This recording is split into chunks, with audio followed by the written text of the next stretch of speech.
Welcome to Gordonette Games YouTube channel. I am Jeremy, the curator of the Gordonette Games YouTube channel. Tonight we are playing Tuesday night's Mothership, and more specifically, we are playing the module Dead Planet. I have 4 lovely players tonight. One thing I wanted to do was tell you guys my house rules before we got started. So we are doing no opposed rolls tonight, so everything is roll under your own stat. But if the enemy does hit, then you do get to roll an armor save to half the damage. 2, on the panic table, we are rolling 1d10 plus stress instead of the noted 2d10 plus stress. I just think it'll play better. I haven't tried this out yet, so you guys are going to be my guinea pigs, actually. And beyond that, let's do character introductions. Tell us all what your names are, your character names, what they look like, all of that jazz. What was your guys' ship's name? Did we just I don't think we came up with one. Yeah. What is the ship name? Oh. Does anybody have a good one? I go blank as soon as it. You want to go classic, like alien reference, the Nostromo? You want? But I'm into it. Nostromo. Nostromo? No, not the Nostromo. Not Nostromo. Not Nostromo. Miguel is against it. Okay. It's a sort of parody, but no. We had like the Sulaco and the Auriga. What other classic ship from the franchise is there?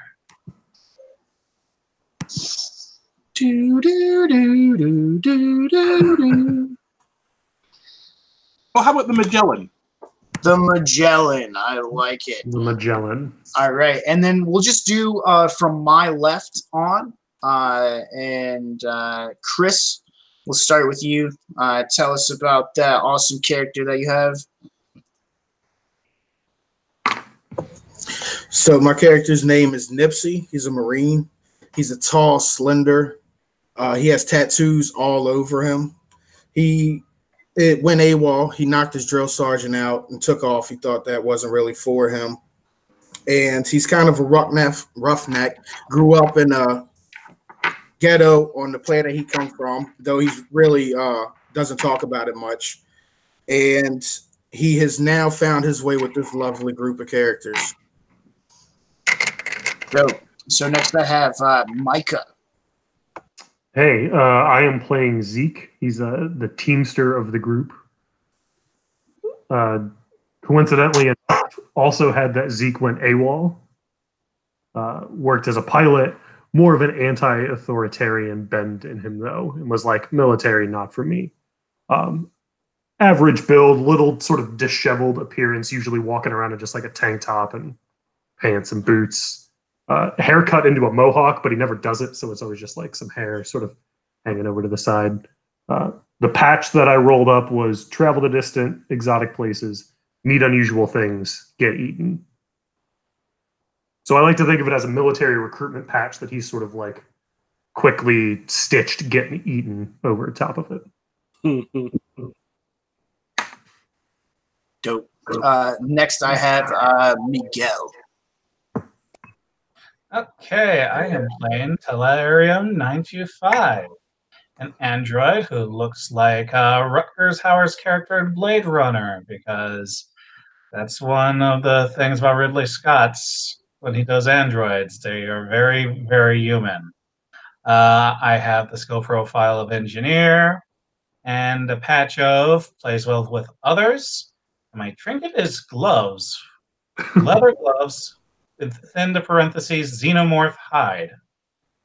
Oh. That's awesome.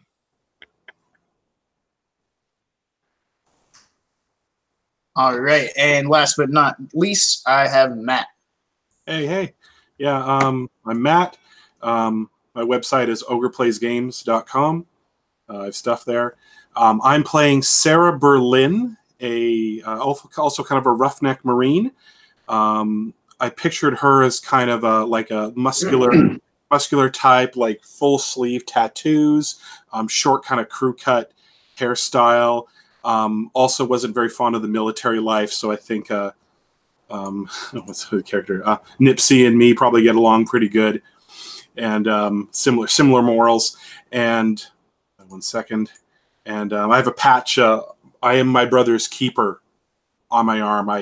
Even though maybe my religion isn't so popular on Earth anymore, I still kind of have faith in the old God, in the old Catholic sense. All right, sweet. So, Delirium, we are aboard the Magellan. I guess you guys would be in cryo sleep, and I also kind of imagine you guys as kind of like a band of pirates almost. We got two or three AWOL. Three So, military. And the captain of the ship's name is Edward Clark, Captain Clark, if you will. And you guys are enjoying your cryo sleep. I don't know if that's dreamless or full of dreams. I don't know. That's up to you guys. Whenever, so I guess if you were like ripped out of hyperspace, Delirium, would you wake the crew immediately? Yes, I would. Would be All right. an emergency, wouldn't it? Yeah. So, you guys are cruising along in hyperspace. All of a sudden, Delirium notices that you guys are ripped out. The controls and everything start to flash. A loud alarm, and you guys are awakened from cryo sleep.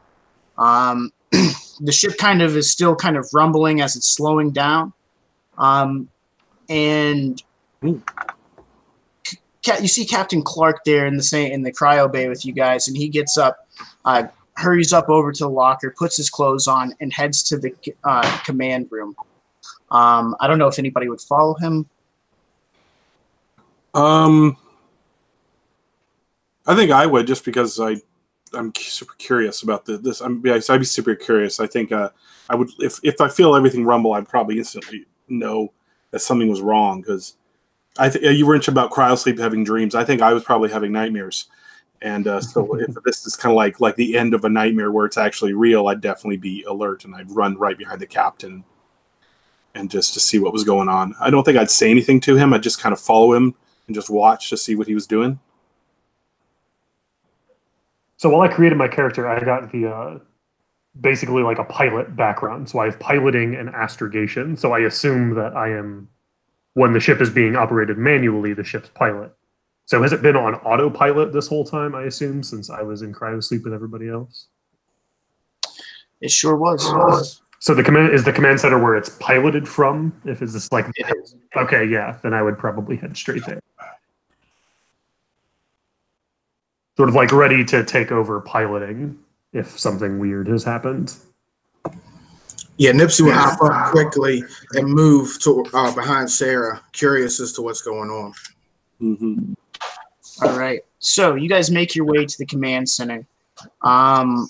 And on the view screen in front of you, you see a large planet and a large red moon off in the distance. In the atmosphere around the planet are hundreds, thousands, maybe tens of thousands of dead ships just gliding there. You don't see any lights, you don't see thrusters, you don't see anything like self-correcting, and they're just floating and kind of almost like forming like a ring around the planet of these derelict ships. You do see one nearby, and it looks like Commander Clark has already started to run scans on these derelict ships. And he looks back at you guys, and he's like, "There's an engine running on one of these." Zeke.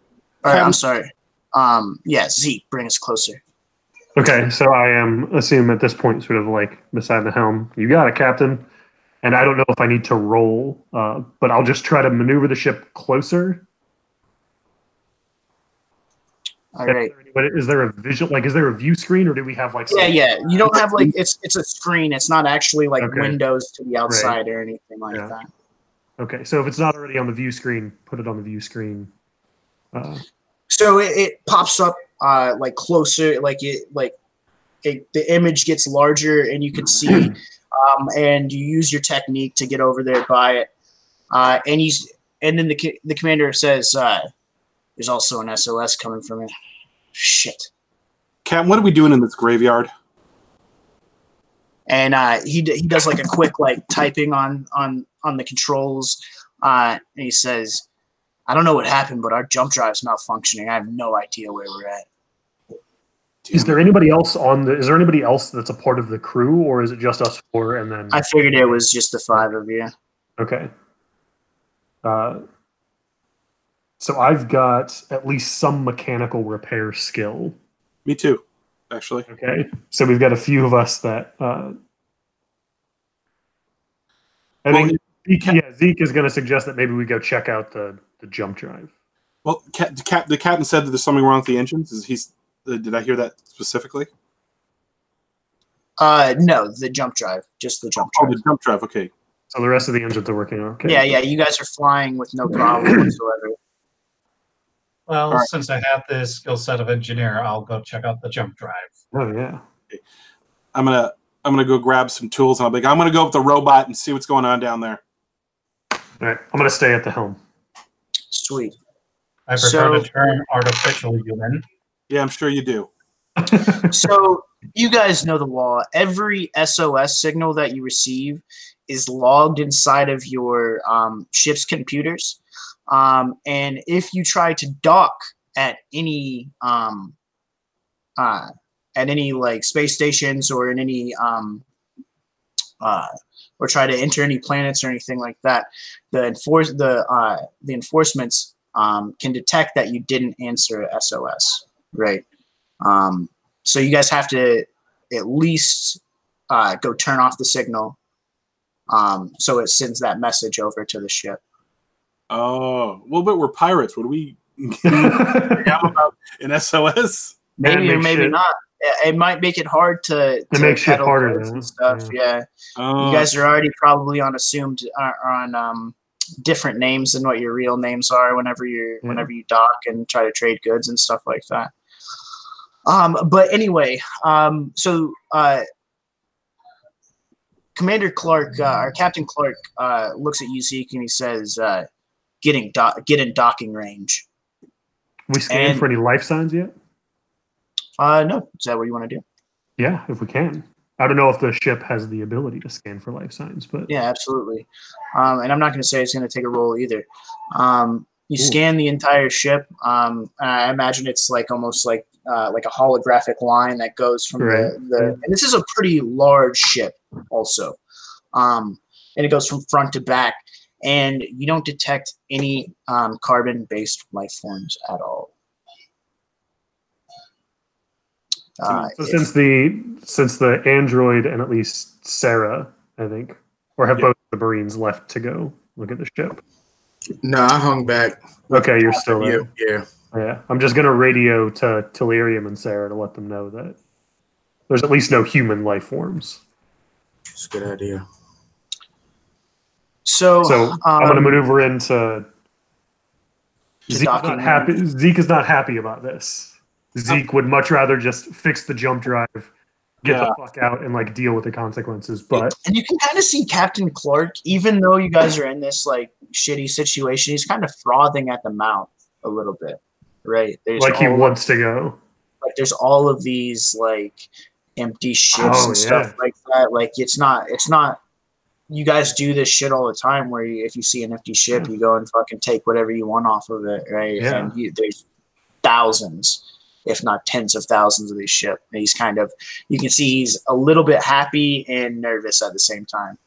Do we have any indication of like how old this ship is? Does it look fairly new and modern? This is one of the other ones look. This is one of the newer ones that like Yeah. a lot of the other ones you're seeing like various generations, but they go pretty far back to even before you were born Mhm. and things like that. Back to like let's say roll an intelligence and I'll tell you how old Yeah, sure. like the oldest ship that you see is. And that is. I have to roll under intellect with a D100. Okay, yeah, it's a D100 roll. And there's no 100. Okay. If you get 0, that's a 0. It's 0 through 99 is the rolls for. Right. So. Okay, that's a 30, and my intellect is 27, so no. So you can't tell. There's various generations of. Some of them look ships. old. Yeah. So we'll go to Delirium and Sarah in the Jump Tribe area. So go ahead and roll your intelligence plus any applicable skills on the Jump Drive to see what kind of information you can glean from the Jump Drive. I'll help Telerian. Or Telerian, sorry. I'll help Telerian on this. All right, so add another 5. Okay, and if I have the applicable skill, it's a +10, yes? Yeah, depending on what the skills that you're using. But. Yeah, it's engineering. Yeah, I mean, I'm helping with mechanical repair. We'll just call it a +5 to the skill. So. And let me know what you get.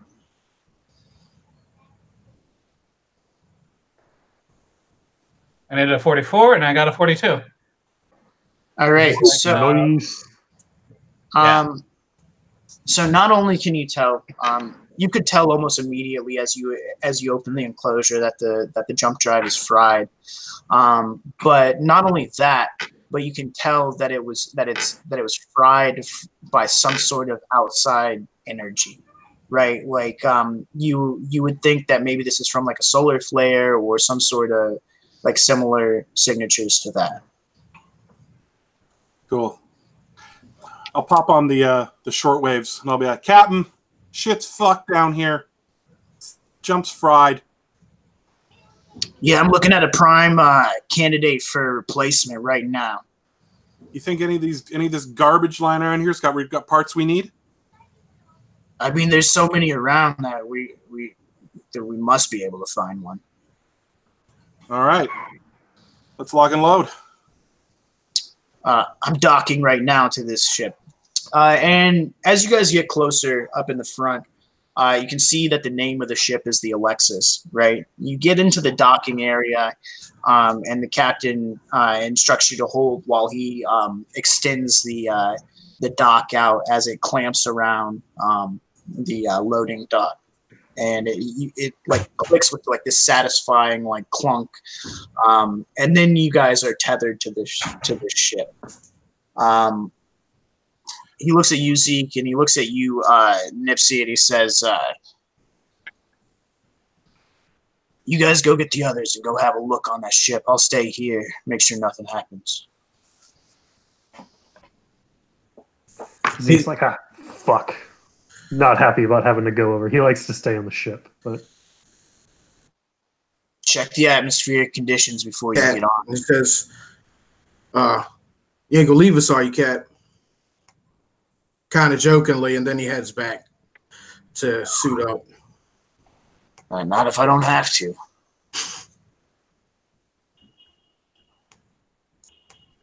Cool. We're suiting me and me and Nitzy are suiting up. I'm gonna make sure I as we're suiting up, I'm gonna be like grabbing his shoulders and be like, "We got this, motherfucker. We got this." Damn right we do, man. Fuck yeah. Yeah. He grabs his bald head, flexes. A quick meta question. Yeah. When we created characters, I know you pick a loadout, right? So I have all the equipment from my loadout, but you also get like a couple of credits. Yeah. In addition to that, right? Is it cool that I buy stuff with those credits? Yeah. Okay. Right. Yeah, that's a good. I was going to ask how many ammo clips I have. It doesn't really say in my loadout. What weapon do you have? I got the extermination kit, so I've got the SMG. Are you familiar with Black Hack's usage die? No. Oh, yeah. So we'll just do that. Cool. So we'll say your usage die is a D8, and I believe that as long as you don't roll a 1, you stay in it. You've got enough ammo. Or cool. Yeah, one usually means the die goes down a level. So or wait, Right. I think by doing that we're actually nerfing one of the mechanics. Isn't there next to the Yeah, I think we're actually nerfing one of the mechanics. So let's not do that. There's something with, like fully automatic weapons, right? Yeah, so you actually have. Yeah. We'll say that you have. Go ahead and roll a D4. D4. Okay. Yeah. One moment. 2. You got 2. Yeah. So we'll say you have 2 clips, and because you're a Marine, you get to shoot 5 times, right? Anybody else who uses a SMG, anybody who doesn't have firearms training can only shoot it 1 time. So basically, that's representative of trigger control, I think. So. Oh, that's what that. Okay, that's what that bracket means, right? So Yeah. it's like, 1 and 5. Okay, so I can shoot 5 times, and for every 1. Okay, I shoot 5. Okay, I got it. And I have 2 extra clips. So 1 in the gun and then 2 extra. Thank you. All right. So, you guys are docked up. So you guys are putting your vac suits on, or? Yep. Yeah, I'm getting suited up. Definitely. So I purchased in addition to the exploration kit, I have mag boots, a lockpick set, body cam, and a heads-up display. Cool. Yeah. Takes all the credits that I got. So you're probably broadcasting whatever you see back to the captain. Yeah, I think the extermination kit also comes with a body cam and a heads-up display. Yeah, heads-up, body cam, short-range Right. comp, part of standard battle dress. Yeah. All right. So, you guys enter the airlock. I think Yeah. me and I think me and Nipsey should take point, and I'm going to make sure that I'm locked and ready, and just in case anything decides to jump out and be a dick. All right. So you guys enter the airlock, and you're staring at this large red door, and it has outside manual, like a wheel for like a manual open. Oh, like a submarine? That's cool. Yeah.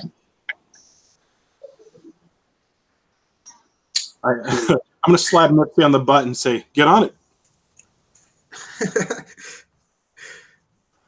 I like when you're affectionate with me.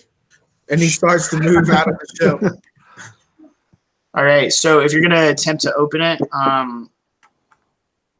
well, fuck it. So every other one that you see is going to be a strength check, but this one will say, because you have infinite amount of time and all that bullshit, that you're able to. But it is fucking rough, right? So you open this airlock, and you feel like a quick push of like air rush into the airlock. So that's indicative that there's atmosphere in the ship. You see the lights are very dim. There is like a low glow coming from the ship's lighting. And directly across the hall from you can see like a ladder that's going up, and it looks like the hall goes left and right. What does the air smell like? Are you open it? So you're gonna like take your helmet off? Oh, we have. Yes, sorry.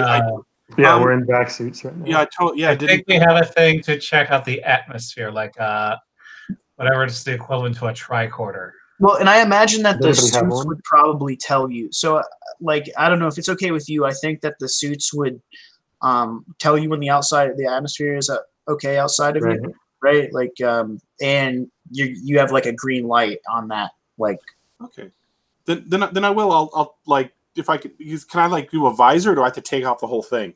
It's up to you, man. I'm gonna vise. I think visors are cool, so I'm gonna do that. I'm gonna be like, all right, I'm taking a whiff, I'll put up a visor and I'll take a smell. How does it smell? Stale. It doesn't. Roll an intelligence for me. Sure thing.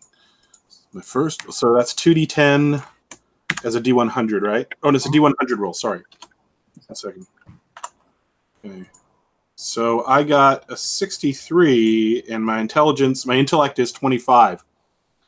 Yeah. So is it a roll under system? I can't remember. It is roll under. Okay. So I blew. You have no idea. You just opened your visor in a strange ship and got yourself exposed to any sort of alien thing. Well, I smell Totally a Marine. What it is, yeah. All right, yeah, I failed that. All right. So, just so you guys know, we are assuming that real time is time. So, Cool. just so you know, and I have That means hurry up. I have started a timer for whatever reason. Yeah, we know. I've started Random encounters. Yeah. Pay no attention to it, players. Pay no attention to the timer, but there is one. Yeah. I guess we shall head over and find a computer console so I can interface with it. Well, let's go left. I see. Why not? Yeah. So what do we see once we open the? Okay, so when you look left assuming and we're in right, kind of an airlock. it's like after you step onto the ship, you look left, and it looks like at the end of that hall you see another airlock. But you would assume that it's like because the ship's segmented, right? So that if there's a breach one place, that it doesn't completely fuck the whole thing up, right? Is it a long haul or is it fairly relatively short? Okay, so like right in front of us is another airlock. Yeah, to your left, and then to your right there is another airlock, and it's probably so we'll say that it's like probably about 15 foot left and 15 foot right, and you see two airlocks. But it also looks like the like there's maybe like another door, and like both of the hallways bend back south. Can we use north to south, east, and west? Like yeah, that's fine. Yeah, sure. Okay. Sure. So yeah, it looks like if you look left, it looks like there's another hallway that bends. Or if you look west, I'm sorry, it looks like there's a hallway that bends south and a smaller door that's not an airlock on the northern wall. The ladder on the northern wall straight across from you, and then an airlock on the eastern wall, probably about 15 foot, and it looks like it bends south as well, going that way. Okay, so we've got a ladder right in front of us, and then two airlocks at like a T intersection on either side. Yep. Cool. Okay. Well, you said, sorry, do you say two airlocks and a door, or two doors and an airlock? Two airlocks and a door. Okay, two airlocks and a door. We were able to identify the ship, correct? Yeah, you got the name of it.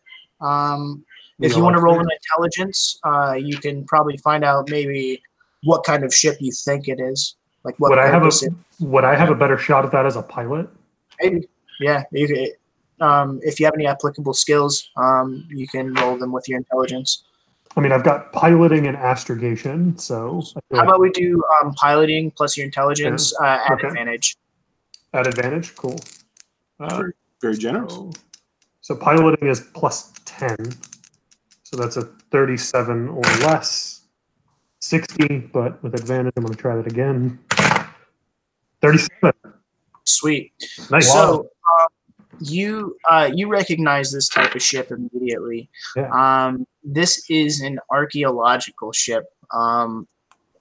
This is not an archaeological, but that's what it is. But it's science. It's like a science exploration. A science vehicle. vessel. Yeah, it's an exploration vehicle. It's not meant to go fast or anything like that. Right. It's definitely meant to take its time and carry plenty of cargo and crew. I'm assuming fairly advanced scanning equipment. All information that I relay to the rest of the group and the captain. That shit sounds expensive. Let's take it. Now we know where to head to. But I have no idea what the layout would be. Any sense of like where Well, when we docked, I mean, I could probably see the outside of the ship and maybe get an idea of where the command center is or the helm is relative to where we docked. You would know that you were on the bot, so you would know that this is a multi-level. At least Right. you would have been able to tell that it's 3 levels, and the command center is probably on the 2nd floor. Okay, and like the opposite side of the ship. It could be dock opposite to it. No, it's the same. It's the same side as the command center. Okay, cool. Let's go So up up sounds like a smart choice. Yeah. Yeah, dude. You said let's go up. Did I hear that right? Well, if we could reasonably assume the command center is on the 2nd level and we're on the bottom, so yeah, I say let's go up. All right. So You said there's a door in front of us on the north wall. it's not in front of you. It's Okay. north. I'm sorry. Yeah, northeast of where you're standing. So it's on this. It's on the northern wall, but it's east of where you're standing, and the ladder is directly across from you. No, let's take the ladder, right? Let's go up. Let's ladder it. Yeah, Nipsey moves across, starts climbing up the ladder. Okay. I'll take the rear then if Nipsey's taking point. All right. Yeah, So- I'm dead in the middle with my rigging gun, You guys make ready your to run. You guys make your way up this ladder. You can hear like the clanking noise of your mag boots, like clicking on the metal ladder. As you get up to in the ladder, you climb out and you find yourself in a hallway that's probably about 30 feet long. And as soon as the last person gets up the ladder, you can hear what sounds like some sort of like clinking on the inside of the vent, like it's like tink tink tink tink tink tink tink, and then Shit. like He's it like ready with his rigging gun, whatever. eventually like tink tink tink tink tink tink tinks away. Yeah, we ain't alone, guys. How was that? And I think that's probably going to be our first fear check. So, Yeah. and it's at disadvantage because Telarium is around. Yes, the android. Yeah, great. Advantage because of this robot? Why did we bring it? Because he's creepy. Okay, so fear save. All Fear right, save. well, the first So- one. I have my fear at 85, so that means if I rolled like a 54, I'm fine. You're Yeah, fine. you're probably. What I found is the android is forever okay in fear situations. Right, 85 on a D100. Yeah, is very unlikely. God. So I rolled a 55, which is a fail, and if I know the rules correctly, also a critical fail, All right. So which I think means a whoever- panic check. whoever fails, you get 2 stress. And because you crit failed, you're going to take 4 stress.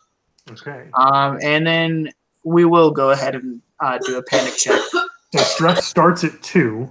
So failing So what you need to do is roll. means I'm at 6. You need to roll 2d10, and you're Yeah. trying to get. And this is the only time that you're trying to roll over your stress. Okay. So 2d10 to roll over 6.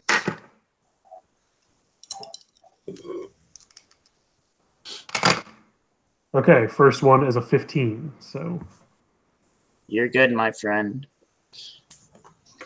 the way that it works is if you crit fail or anything else triggers a panic check, you try to roll over your stress. If you do, you're good. If you fail, then you're on the panic table. So basically, any time. So it's not really clear in the rules. Right. So what I do is any time that you take stress, like a major stress, you roll panic, right? Okay, But we're a little bit early in, so I didn't make So everybody. probably okay. Yeah.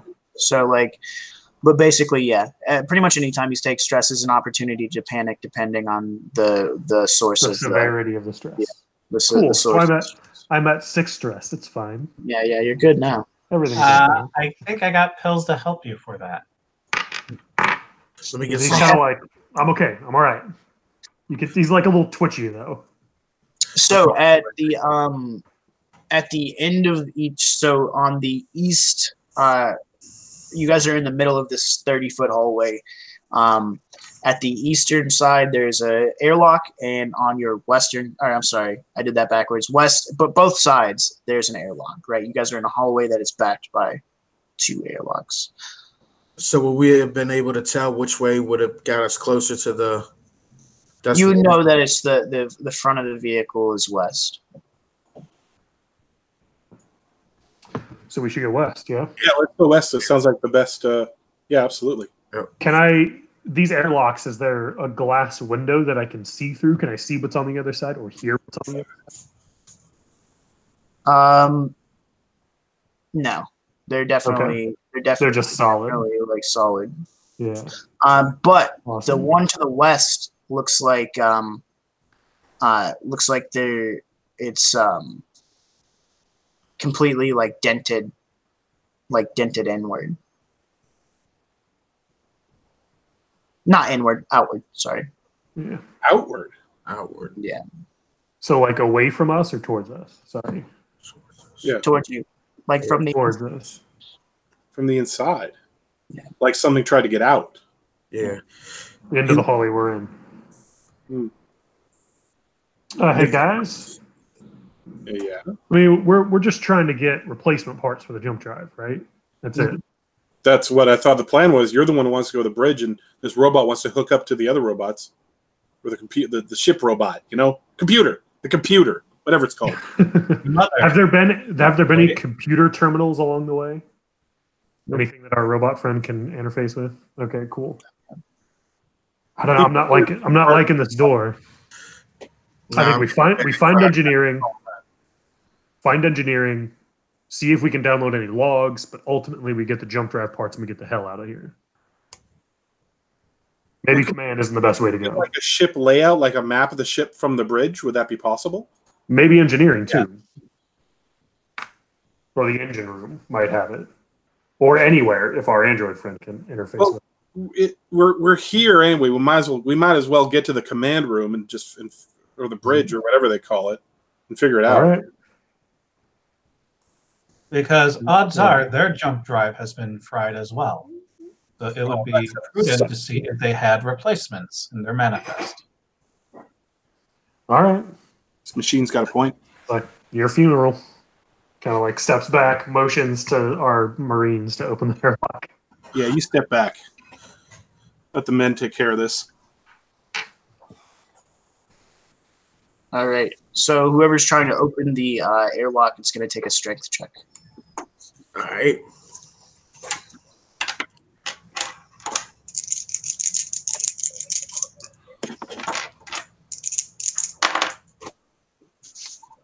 I passed 24. All right. So after some struggle, you're able to hear the like satisfying click of the airlock. And, like as you swing it out, you can see the control room. It looks like there's a little bit of like sparks coming from the control panel, and the view screen is like blinking in and out, and you can see like the thousands of ships that are in orbit around this planet. You see one android like muttering to himself over the console, and then you look over and you can see another android cut in half. And whenever you open up the airlock, he says, "Oh, hello, great!" And then as soon as he says, "Oh, hello, great," you hear that skittering sound coming from like inside the walls, and then out like first you see like out of the vents you see these like black tentacles like coming through the grates, and then the grates blow off and hit the view screen and crack it, and the tentacles come into view a little bit more, and you see what looks like almost like a like, are you guys familiar with the animal the nautilus, or what I think that's what it's called? Mm-hmm. It looks like similar to a nautilus, but it has these like black spikes for feet basically. Oh, Jesus. And there's spikes all along the ridge of the shell. And you see 1 pour in, 2, 3, 4, and 5 of these things enter the room and start coming towards you guys. So I'm going to need you guys to roll a speed check for initiative. And if you roll under your speed, you go before the enemy. If you roll over your speed, you go after the enemy. And then I'm also going to need you guys to roll a fear save as well. Yeah, I was going to say I'd like to roll to not shit my pants when I see these things. Yes. Okay. Yeah, my speed is 44, and my speed check was also 44. So I think that's a critical success. Yeah. So, Cool. Yeah. let me think of what would be an appropriate thing. I think the rule book says you get 3 actions, like 3 major actions instead of 2. And if you Yeah, I'm crit, going to say an extra attack. yeah. And if you crit fail, you get 1 instead of 2. Okay. Yeah, I say an extra attack. Cool. So. Good. I have a speed of 28, and I rolled a 26. Very, very happy about that. All right, so you're going before as well. And then what about you, Chris and Miguel? I have a speed of 30, and I rolled a 17. Good. Yeah. Nice. Right. And I had a speed of 12, and I rolled a 91. so you go last. All right, so it's up to you guys the order in which you go. I'd say that it's probably appropriate for the person who crit succeeded to go first. So Okay. go ahead, Zeke. So there are 2 androids, one of which is cut in half, the other of which is like standing over a console, mumbling to himself, and 5 of these weird alien creatures. How big are they? Like, are they cat-sized or like? It's a good question. Like cat-sized. Cat-sized. Okay. Yeah. I was thinking like, yeah, xenomorphs. Like this big. Okay. We can kick their ass. Yes, we're gonna get killed by corgi-sized aliens. Just corgis in the universe. Okay. I'm assuming Zeke is pretty much at the door and is going to try to hit. I'm going to attack one with my rigging gun, which does a little bit of damage, but mostly like will tie them down and not allow them to move, I guess. All right. So take your shot, my friend. So it's just a combat. Yeah, plus any applicable skill you might have, like military training or firearms. I've got military training. I don't know if that's going to work for this, though. I'd say it would, but... Okay, sure. And my military training, combat of 32. And just go ahead and roll both your attacks first. Okay, so I missed 1. I missed both of them, yeah. All right. So... I'm very bad at this. Nipsey or Sarah? Nipsey, you want to take the left and I'll take the right? Actually, sorry, to kind of check myself. So the rigging gun only holds 1 shot. Yeah. Oh, yeah. But it's a retractable harpoon. So I assume I shoot the first time and then have to spend like the rest of my turn retracting harpoons. Yeah. I failed at both, but yeah. I don't think I would have been able to take the second shot. That makes sense. Cool. Sounds like a plan. And Nipsey will move across the room, shouldering his weapon, shooting at the creatures. And I get to roll 1 time, but it's 5 shots. Is that how it works? What was also? Did anybody? Did we get our fear save in at disadvantage? Oh yeah. Oh shit. Sorry, disadvantage. Yeah. Because of our android. Standing up there. Oh my god! I actually did. Fear 35. First one is a success. I got 24 was my highest roll. All right. 82. I fail. So everybody who failed gets 10 stress. Jesus. It's fucking stressful, dog. I don't know if I want to do this shit, man. And I passed. all right, dope. Passed. Yeah, always. Just you don't even have to roll them. He's like announces, "Yeah, guys, I passed." Like if an android fears fails a fear save, then it's got to be really fucking scary. All right. So after we, I'll handle it here in a second. Hold on. So whoever, who was next? It was you, Chris, right? You're in the middle of your turn. Sorry. Yeah, so a little bit shaken, he shoulders his weapon and begins to move right, and he takes aim and fires. And I was asking, is it 1 roll and 5 shots? Yeah, so yeah, you get per clip you get 5 shots. And then you guys have 2 extra clips. Oh, gotcha. All right. So you only attack once. Yeah. So you don't have to reload until you attack. Okay, that's how it works. Because we have the training, you can shoot it 5 times before reloading. Yeah, like if somebody else is shooting it, somebody who doesn't know how to shoot it, and I guess the assumption is that they're just gonna like blow the whole clip fully auto. Right. Like, Oh, they won't have the trigger discipline. Yeah. Right. Okay. Short controlled bursts. Yeah, short. Yeah, exactly. Short controlled bursts. Yeah. So yeah, as he's moving over, he takes aim and he fires at the creature. And as he fires, his foot slips in a little bit of oil from the droid that has been cut in half. And misses, and the shot hits the floor and ricochets into the room. and it pierces the view screen again, and the whole thing goes black. You can take 2 shots though, right? Like, because you get 2 actions. Is that how it works? Do they? Well, Does he see? My understanding was that it was a move and a move and an attack.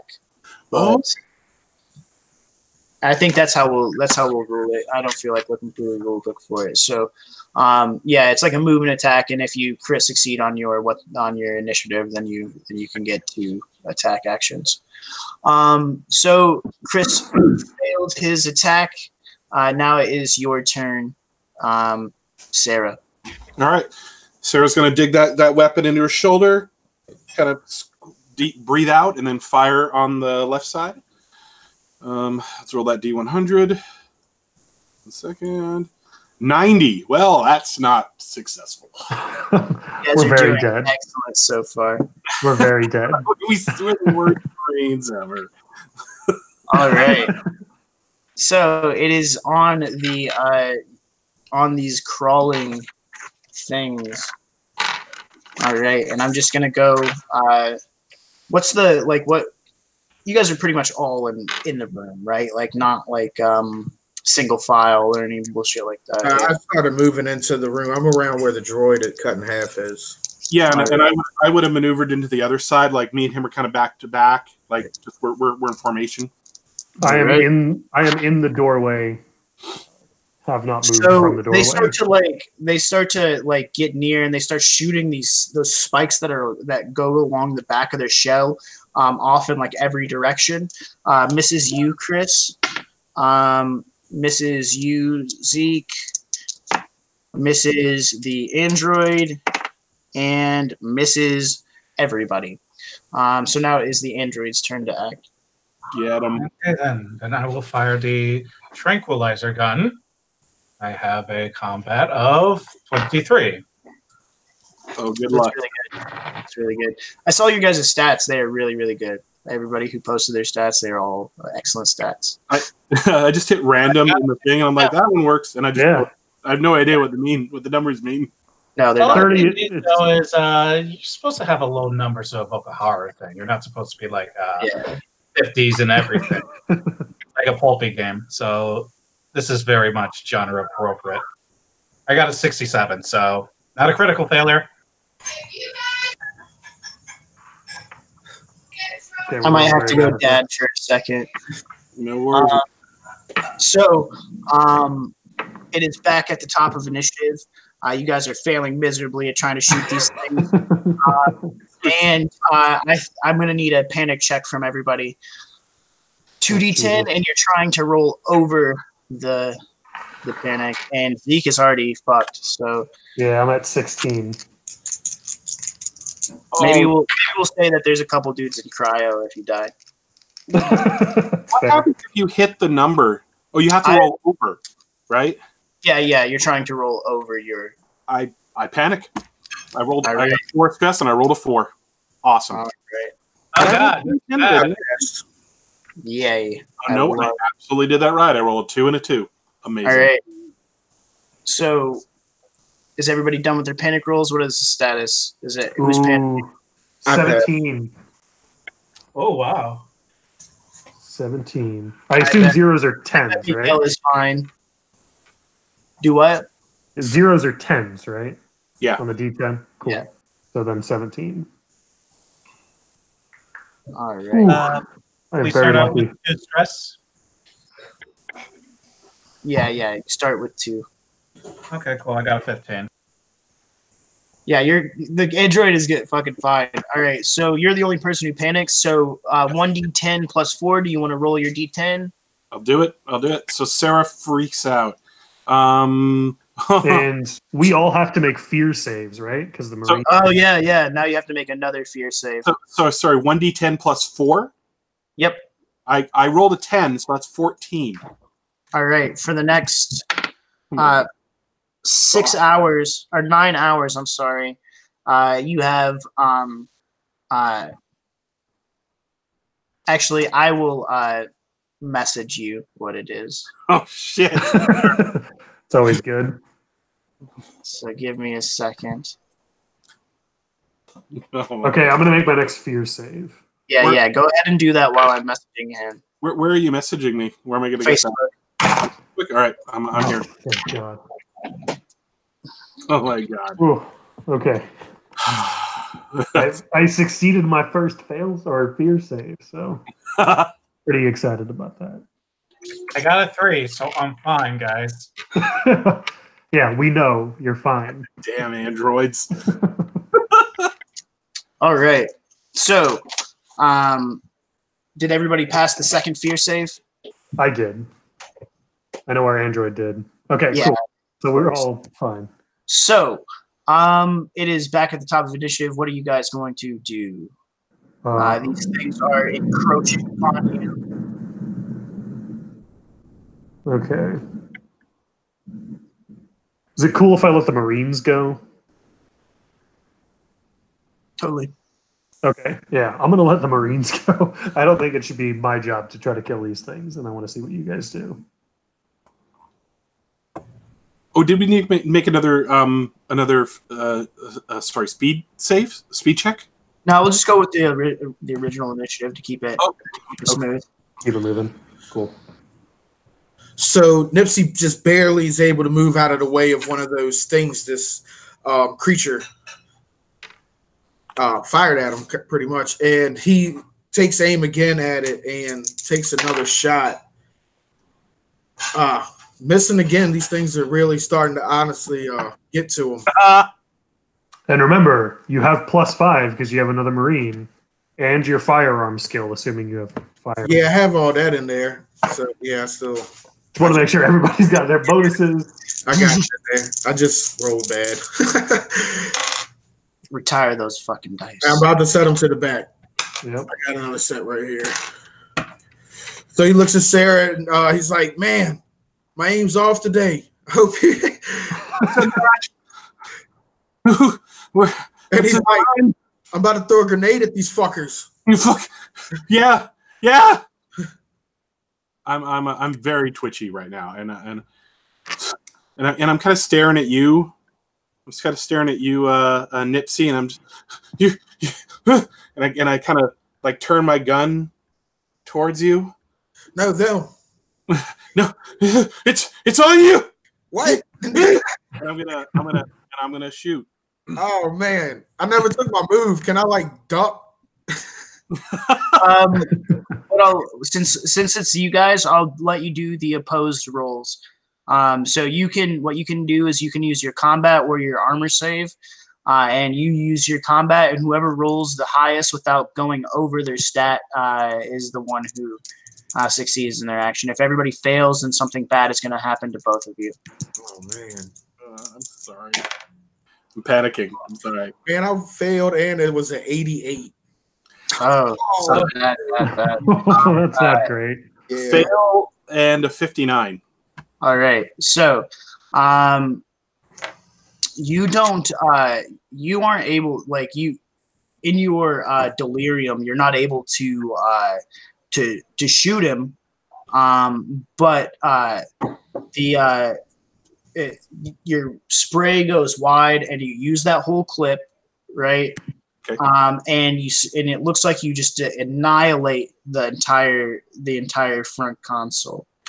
And for your failure, let's say that you fall and that your gun clatters out of your hand across the room. Does that sound fair to everybody? Was that me or Chris? So you spray your whole clip. Okay. Oh, okay. And destroy the fucking console. Okay. And Chris, like ducking your fucking attack, fucking falls down, and his gun flies across the room. All right. Sarah's freaking out. Zeke. You are relying on the wrong person. So, I guess before running away, Zeke is going to try to take a shot at one of these things with the rigging gun. 30. Oh, and I forgot to tell you guys, the ladder continues to go up, by the way. Okay, so there's like a back in third. the hallway. It's Yeah. Oh, I didn't know that. I would have kept going. yeah, it seems like there's only one ladder for the whole giant. All right, Zeke's going to take a shot. No, not even close. So I assume at this point I don't have my third action from No, just for the initial. So, but you have enough movement, I'd say, to get to the ladder. that is good to know. I'm not. You don't have to worry about yet. I'm going to say he's backing out of the room. However far I can get, while also sort of like retracting this harpoon that I fired from the rigging gun. Yeah. So I like I said, you get to the ladder if that's where you're going, or if you're Yeah, trying. I mean, if I can, maybe not to the ladder. Maybe just like back. Okay. To the hallway, and he's rolled up the thing. He's a little further away. He's not in the room anymore. Dope.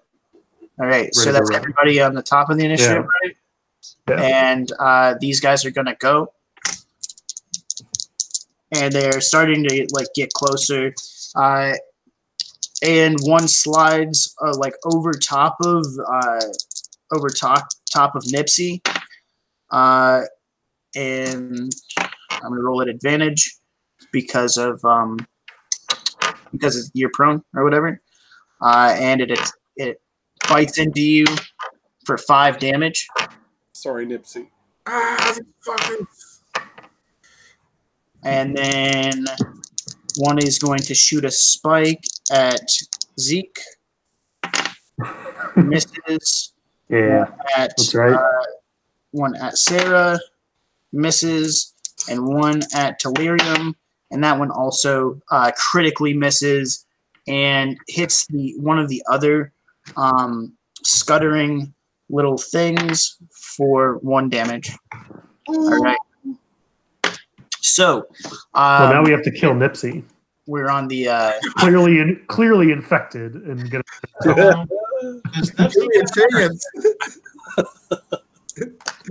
I'm not affected, man.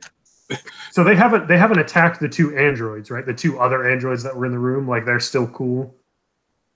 All right. Might not be a total loss if we can get information. Sarah shot the androids. She went wide. Okay. All right. So is it back up to? It's back at the top of, or no, we're on. It's Delirium's turn. Yeah, it's Delirium's turn. Yeah. If we can choose who goes first, I would like to take a shot at the alien that is on top of Nipsey. Oh no! Our android friend has to take their turn still. Oh, that's right. Yeah. Yeah, it's Delirium's turn. Yes. And that is like the whole time the android that's halved has been like standing there waving like fucking this huge grin on his face, and the other one is still like muttering over the you fucking like sprayed across him, even hit him a couple times, and he's still like muttering over the control console even though it's fucking destroyed. Yeah, not a fan of that. Not a fan. It's not good. I guess can I use my move and then regular action to go grab Nipsey's gun and give it back? Yeah. It seems you have dropped this gun. I would say that giving the like sliding the gun back or something like that would be a minor action. Okay, yeah, because I'm thinking of doing that as like a big thing because I think it went through the other side of the room. That's a pretty smart plan, then. All right, so we're back at the top of initiative. Nipsey has this thing on him, so it's gonna take so you can get up, but at that point, all you can do is move. Nipsey. Yeah. Before Zeke, I see like Zeke lining in on this fucking thing. I'm gonna try to hit it with a ring. And I hop up, hold still, and try to move out of the way, picking my gun up. That 925 just slid to me. So do I get to take a shot? Yeah, if you don't want to move, I'll let you attack. All right, I want to take a shot at the. Well, wait, it's still. Or is Nipsey going? I just stood up and I'm starting to move. Like, okay, are you moving out out of the room? Yeah, and I have my weapon shouldered again, and this fucking gnarly bite has pierced through my suit. Well, isn't the Nautilus like on you, like having sex with the wound or something? Like it's doing something horrible. Is it? I thought I was able to shake it off. Yeah, in you or something. I don't know, man. It maybe fucked him a little bit, but is it weird that I liked it?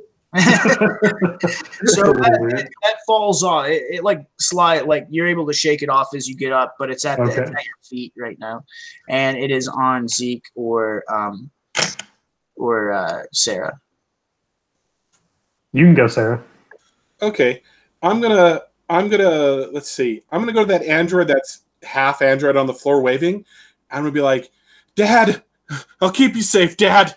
And then I'm gonna shoot at the bugs, or whatever, the Nautiluses, or whatever they are. Yeah. The things that are hurting us. Oh yes, so D100. 2 seconds, and oh boy, I'd love to be able to shoot. So, oh wait, is it an action to reload my gun? Yeah.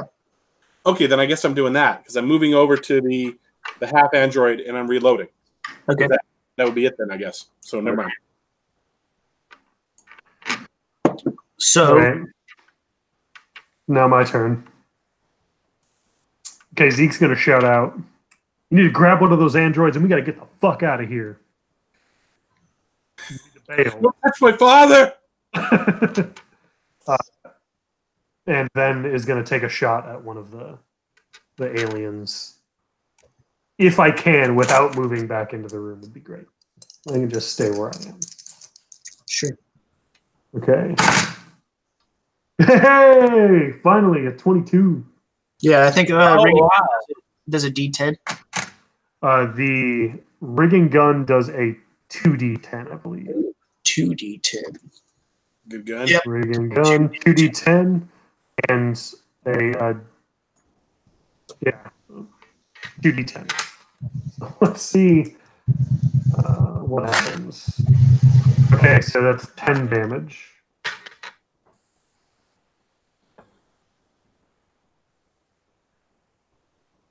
Sorry, there's a train going by. So 10 damage. And they are what we need to do. I just realized I've been fucking this up. Oh. What have you been fucking up? Well, my combat score is 29. I mean, I've been shitting the bed the whole game with this, but I realized my combat score is 29, but I get a plus 10 for military training. So that's and then 39. Because of the other Marine. So 44. Do I get another percentage because of of gunnery, or do I need firearms to use? No. You only use one applicable skill. So you use the highest applicable skill. Pick gunnery. Oh, so if I have gunnery, it's actually an extra 15. It's 15, and then another 5, so that's 20. So it should be you should be rolling at 40 under a 49. Okay, cool. Okay, thank you. I haven't, but I'll remember that. Thank you. Okay, so with the rigging gun, this creature needs to make a body/instinct save or become entangled. I'm going to pin it to the floor. It is entangled. Yeah, so one of them is entangled. I don't know what that's going to do. You're lassoed an alien. Yeah.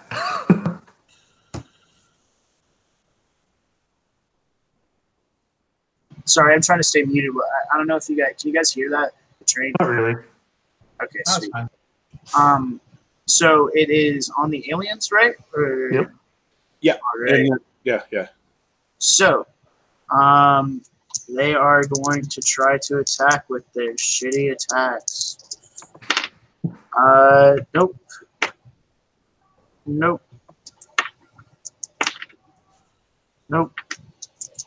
And nope. So they again shoot out the spikes and they try to scutter onto you. What do you guys do to keep them off of you? What is repelling their attacks? Well, Zeke is not in the room. He's being a coward and hiding in the hallway.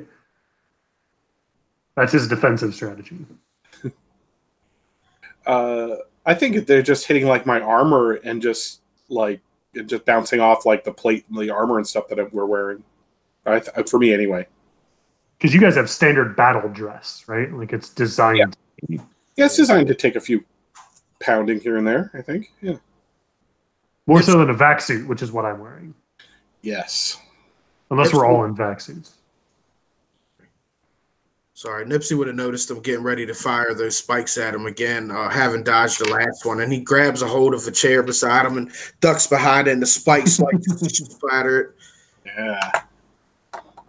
All right. Nipsey's the action hero. So then, what does Delirium do after having thrown your companion the weapon? It is safe that Sarah Berlin has designated that android as her father, because Sarah Berlin required the android out of the room. Save my dad!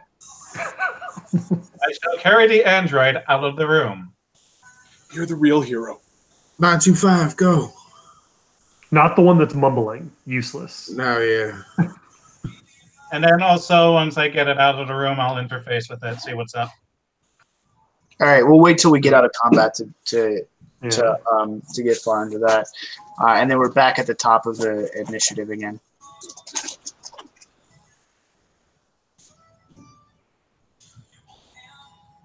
So Nipsey will see and Delirium grab a hold of his droid and try to begin to make his way out of the room. He wants to give him some fire cover, and he will fire at one of the creatures. He takes aim this time. He feels confident.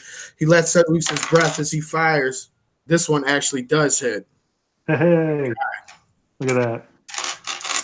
And that's 40-10. Cool. Oh, yeah. SMG, man.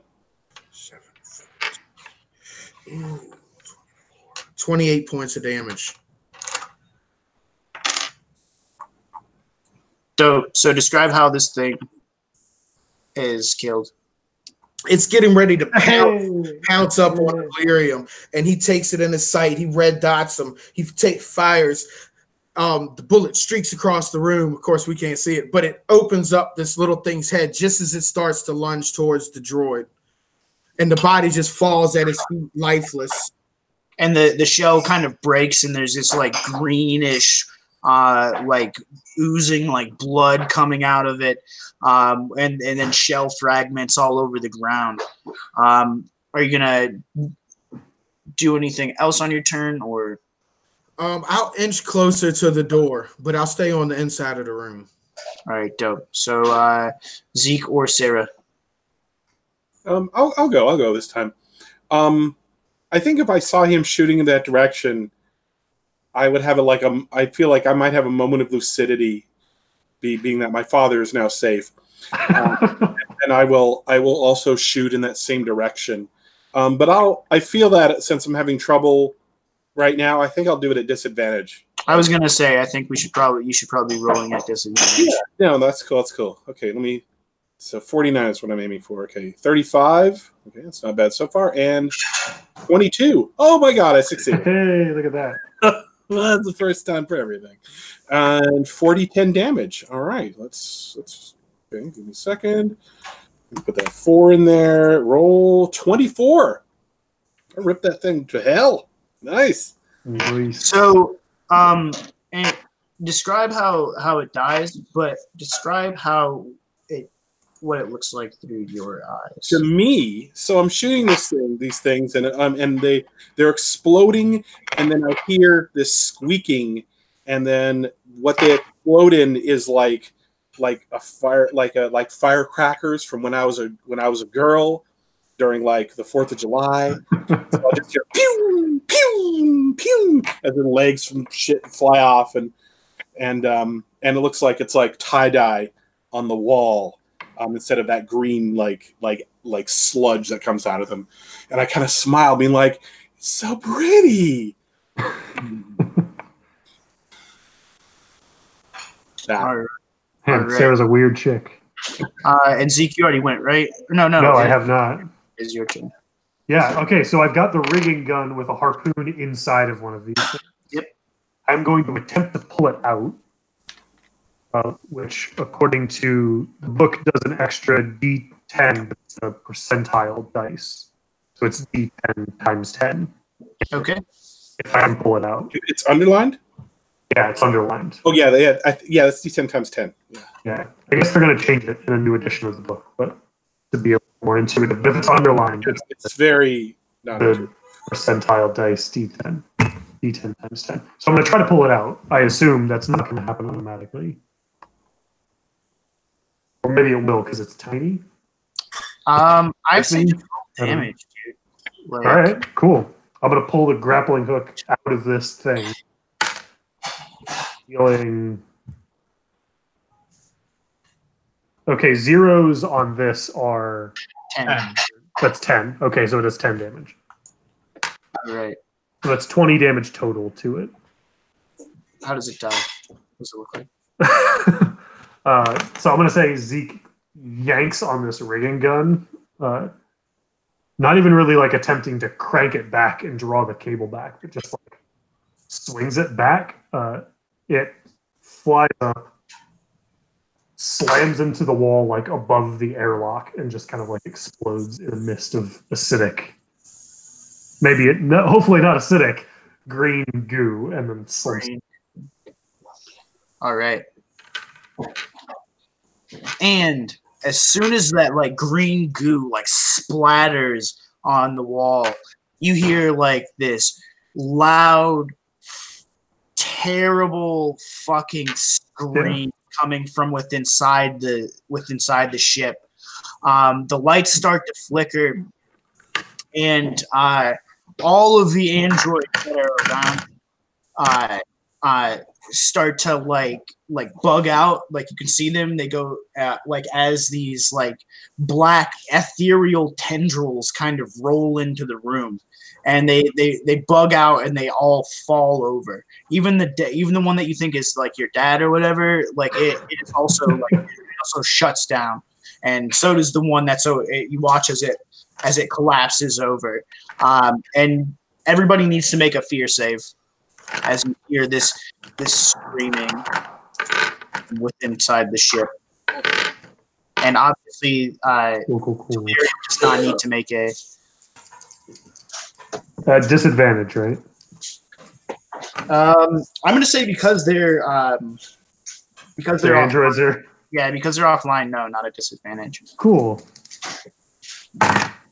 Yeah, 20.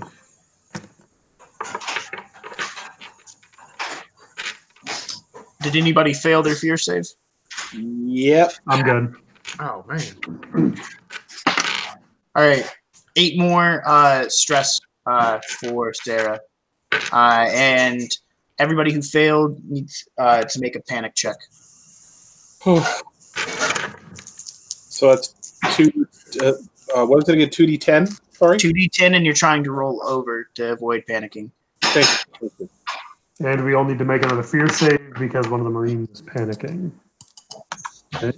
No, if he fails his panic, that's the only. Like, if he panics, if he actually panics, that's yeah, right. yeah. I did not panic. My fear is now 8, but I rolled a 14, so I'm okay. All right, so you're not diving deeper. I'm not going harder down the rabbit hole. Dad's dead though. So you hear the screaming as these like black ethereal tendrils, almost like smoke, like wafting into the room, and they kind of whip around as the lights flash and stuff like that. They don't seem to be affecting the living members of the party, but there are 2 of these things left, right? So let's see. And they are going to attempt to make some attacks against you, and they are unsuccessful at penetrating any of your armor or vac suits. What would you guys like to do? Well, it's a delirium. Delirium is down still. Oh, sorry, I misunderstood. Yeah, all the androids are offline. Need to pick them up and get the fuck out of here. Oh, cool. I'm going to keep shooting. All right. But at disadvantage, of course. Okay. 46 and 8, so that's successful. Go. Nice. Deal your damage, sir. Yes, sir. 40, 20. All right. Describe how it dies. This time, instead of fireworks from my childhood, I'm going to see that it as it turns around before my bullets go into it, it has the face of my old drill sergeant who bullied me, and I'm gonna bite my lip hard enough to draw blood as I enjoy putting a bullet through it.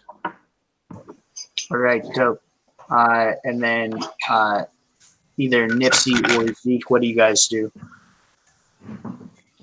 You can go, Zeke. Okay, Zeke is going to move into the room. Delirium has sort of... Is Delirium still standing, or is Delirium like... He's fallen over. Okay.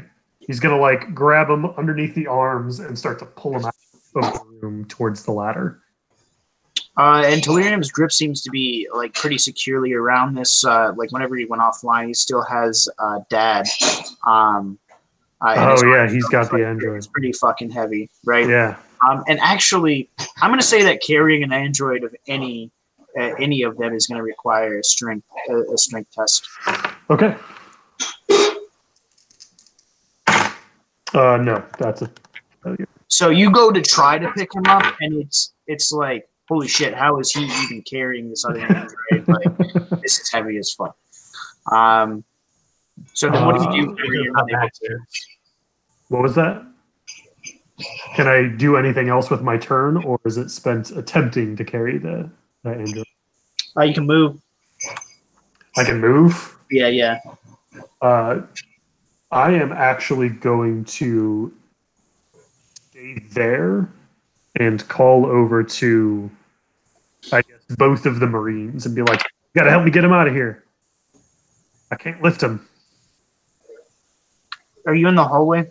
You're in the hallway, right? I was, but I went into the room to try to pick up and drag Delirium. All right. And I think Delirium was already out of the room, right?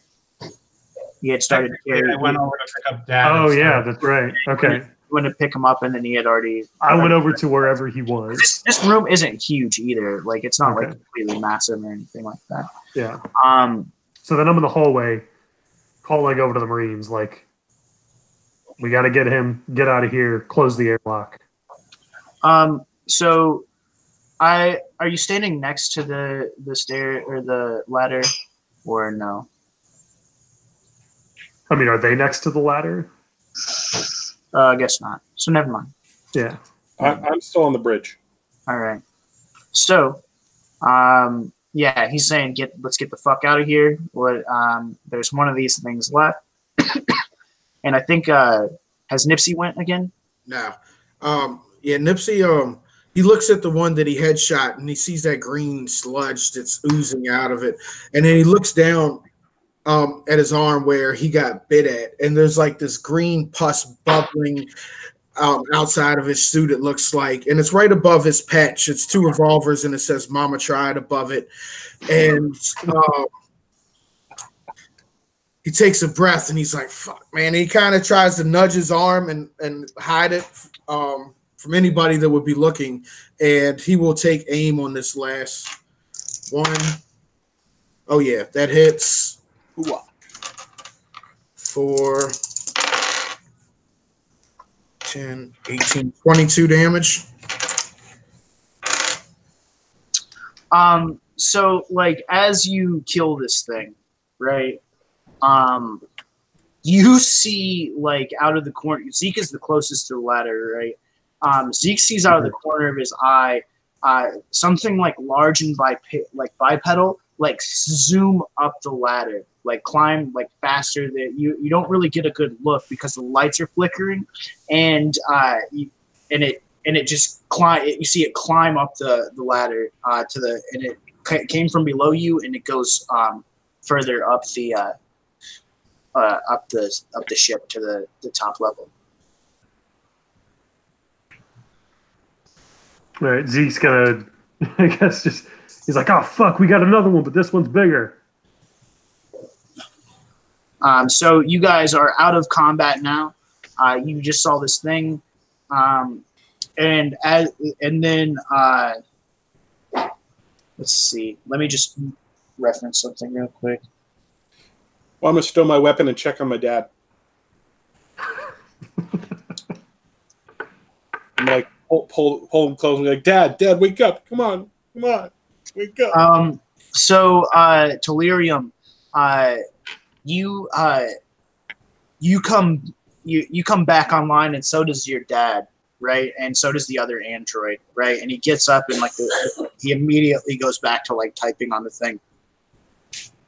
And Delirium, the last thing that you remember is getting on the ship. You don't remember how you got here. You don't remember how you're holding this thing. And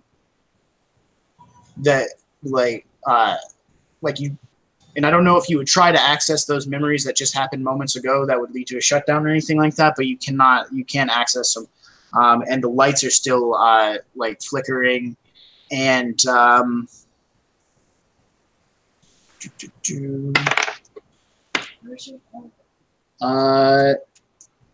and then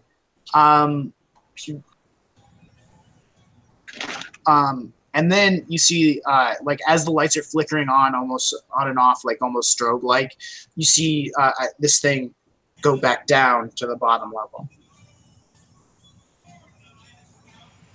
He's like, guys, there's something else on the ship. It's bigger than the ones we just killed. What it's like ones? going back. I was like, what do you... There has been a gap in my record keeping. Ah, fuck. Guys, the android's lost his memory. You gotta figure this out. Check my dad. Is he okay? He's all right, Sarah. And the android that's cut in half says, well, I'm really glad to see you guys. So glad to see you too, Dad. I told you it's fine. Dad, is that my name? Is Dad my name? All right, do you not know your name? What's your designation, android? Designation? Hold on. Let me access my memory banks. His name was Patrick. Because he's Sarah's dad, guys. Do you require a manual interface? Don't put anything in my dad, robot. All right, Your Sarah, dad you need is to like a android. Sarah, figure out your daddy issues.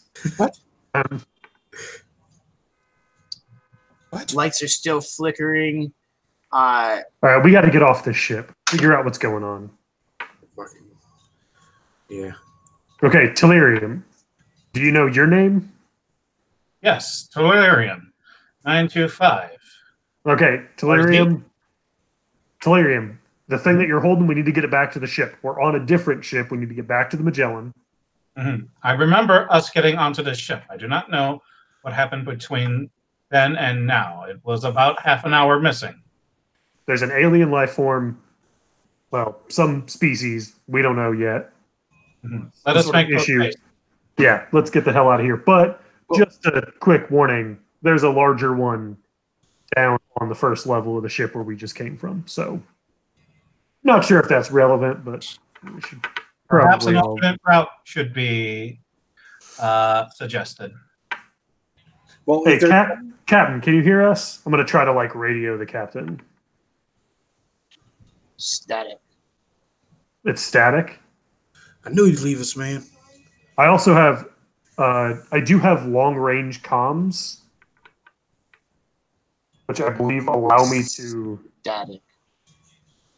Okay, so I'm not even like, guys, I'm getting static from the ship. If it's even still there. well, let's see if he's still here. May I do an engineering check to see if this is more along the lines of something the xenomorphs are doing, or whether there is him being unable to respond?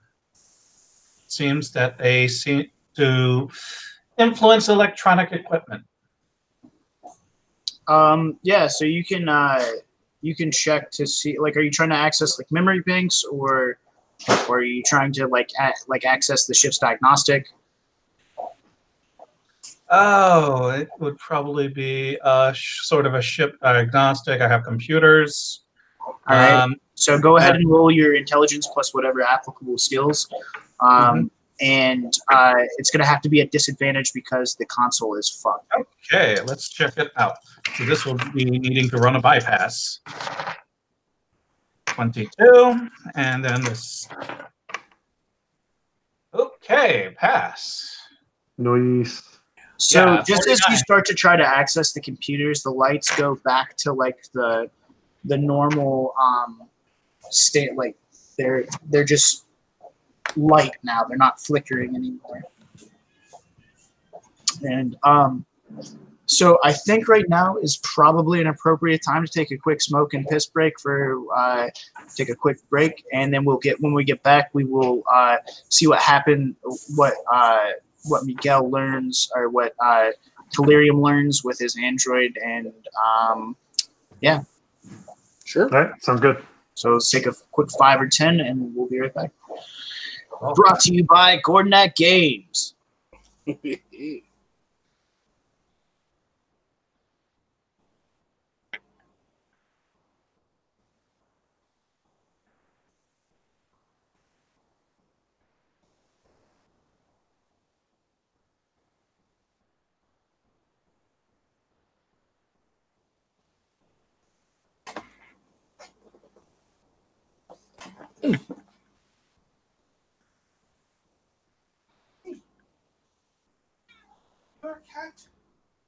Oh my god.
All right. I'm back. Hey. You guys are doing all right. Not terrible. Does combat always take like that long? Because that was like almost an hour, I think. Yeah, it was. Well, yeah, it was close to an hour. Not generally, man. Normally people die every combat, but there is encounter tables for this module. So I think also it didn't help that we were not grokking the rules correctly, so it didn't go quite fast for the player side. It's like, oh wait, that's how bonuses work. Yeah, I totally didn't even think of the bonuses. yeah, it's super important. Yeah. Well, because you guys have pretty low numbers anyway. You guys are sub 20s on a lot of your stats, right? Mm-hmm. Yeah. And like that's like below average, right? Because average on 60-10 is 30, Mm-hmm. right? So Yeah. you get like, since you guys have such shitty stats, remember bonuses and bonuses and bonuses. Remember your bonuses. Oh, I passed a panic check. Does that mean I reduced my stress by 1? Does it?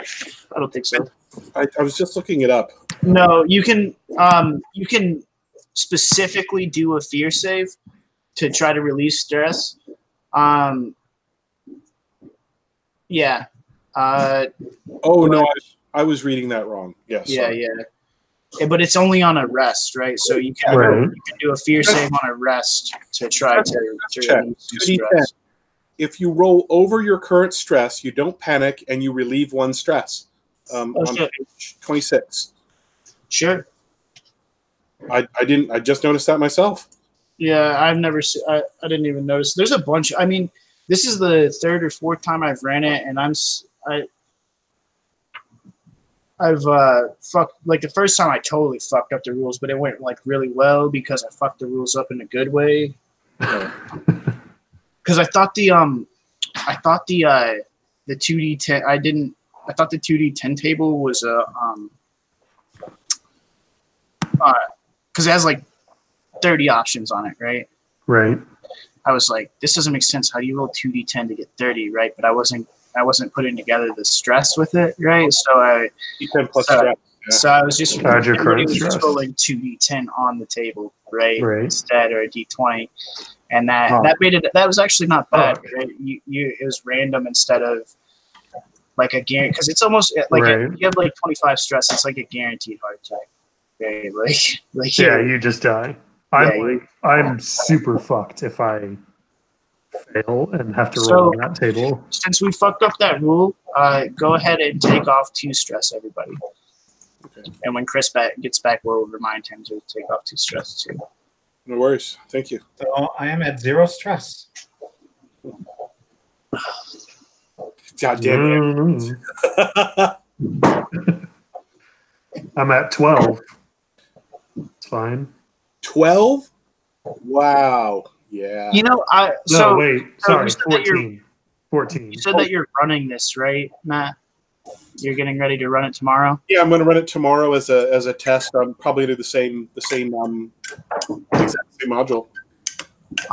So if you do the Alexis, I suggest bumping up the combat stat of the monster that you just fought. You'll know what I'm talking. Yeah, they seem pretty. I'll check that after we're done then. Yeah. We'll talk about that, but Cool. It's there. So I'm just gonna ask because there's a chance that you might encounter these again. Do you guys care if I bump that combat up? Like, just I just want to be honest with you guys that you guys might see the things again, but they're gonna be tougher. Well, I mean, it depends on like how you want to do the game. Like, if you want to make the encounters tougher but have less of them, then that's a great idea. Yeah, I was already planning on lessening the times that I'm rolling for. I think as designed, it's meant to be like a resource game because I mean, if I only have 2 clips, like I'm already almost out of ammo. I'm going to run out of ammo if we encounter a bunch more of these things, and then I'm really fucked. And but if you wanted to like condense that, then I can see like making them tougher, but just having less of them be a great option. Yeah, I think I've got an idea. So if it's okay that I alter the stats on those, I am going to. Give it a try, man. It's all good. I just don't want to. I don't want to lie to you guys. I want you guys to trust me.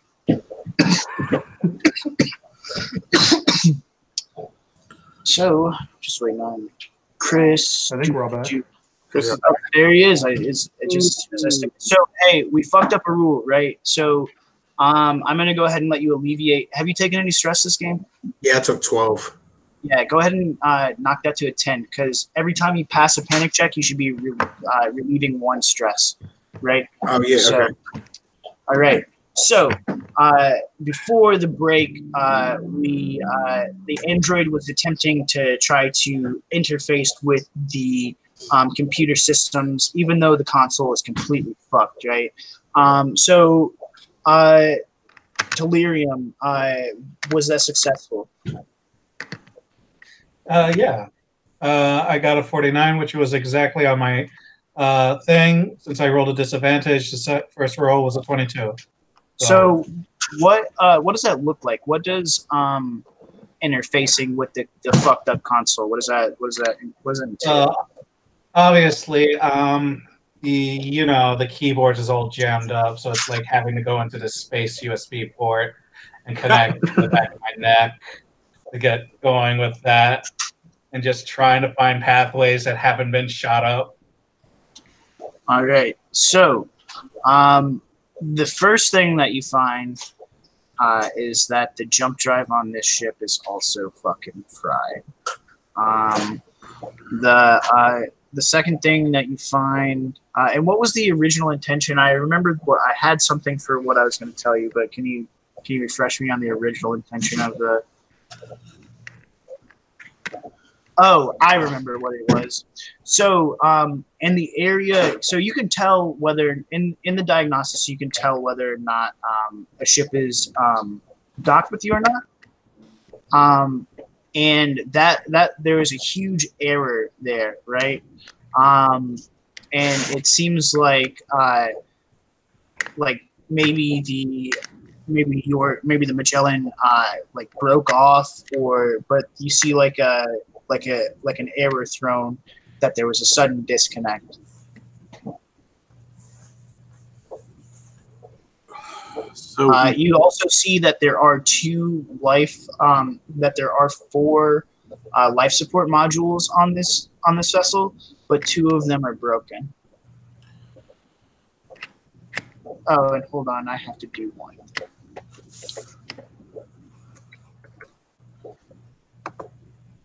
Yep. So, it doesn't seem like. It seems like maybe the reason why the connection isn't going through is because maybe something happened to the Magellan. Sorry, something what? Happened to the Magellan. Do we have can we get a schematic of the ship?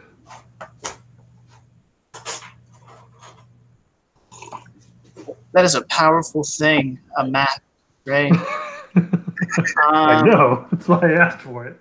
Yeah, let me think. Hold on. I'm gonna roll for that because there's a lot of power in a map, right?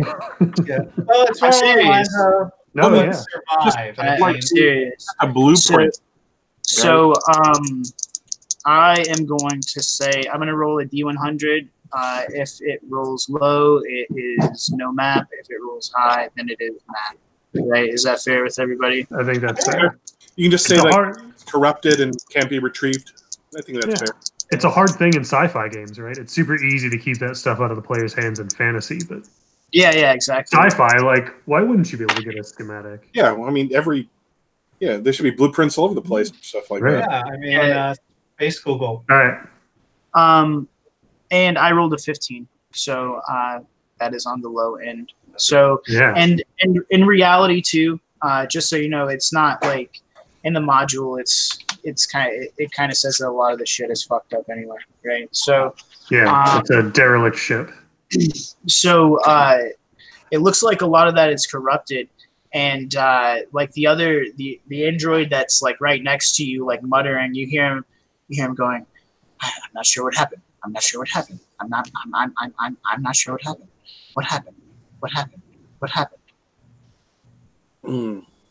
And it looks like he also has taken the space USB, the SUSB, if you will, S USB. They're all about the S now. and USB S. USBS, USBSBS, and he has his plugged in now. He's noticed that the console is fucked up, but he's glitching the fuck out and stuff like that. Is there any way to like stabilize one of these androids to get them to a point where they can give us any information? I'd say that you could try talking to them, but like in order to do any repairs, you're gonna need to devote a decent amount of time to Right. Yeah. straight up repairs. Zeke's gonna go up to the one over the console and like snap in front of his face and be like, "Hey, what's going on here?" And he goes, "What is going on?" And he hunches back over. Everything's corrupted. Everything's corrupted. There's nothing. What happened here? What happened here? Well, these two are fucking useless. I'm gonna yell into the command bridge, like after making sure my dad's okay. Hey, Valerian, does this thing have any spare jump drives, or what's the state of its jump drive? Jump drive's Jump fucked. drive is fried. Checking manifest. Oh, also, you did find that the engines seem to be in working order, but they are not turned on, and the ship is in low power mode. All right. So as a pilot, I'm gonna like try to get behind the helm and see if I can get the engines going again, at least. Yeah, so they fire right up. A lot of the shit is damaged, right? Yeah. But you know that getting to a new system or anything on just thruster power will take hundreds of years. Right. Yeah. Well, so Are there any scanners? The console's pretty fucked, man. Whenever he like sprayed it with the machine gun, it really fucked up everything. I remember I shot this whole place up. Yeah. Yeah. Good work, Sarah. Listen, they were everywhere. Well, yeah. I was there too. Hey, don't give me any of your shit. You had to shoot up the console. They were all on there. I had to shoot at them. Okay. Yeah. Don't give me any. I was shit. there too. Don't give me any shit. Trying to find alternate pathways. Was the jump drive on this hunk of junk fucked or what? Yes, That's it is. Goddamn answer. Fucked. Okay, well then is there a spare? If they had a spare, they would have gotten out by now. Oh, you just know that, huh? Did you? Yeah, they're in the same position that got us here. It's hard to play this character with a straight face. Well, check their cargo hold. What do they got? What can we use? Our best bet's still finding the Magellan. We have to see whether or not it's docked. We got to get back to it. Okay. The ship's crawling with aliens. Okay, If the jump drive's fucked, we're still no way we're going to get to the next system. Right, we're stuck here.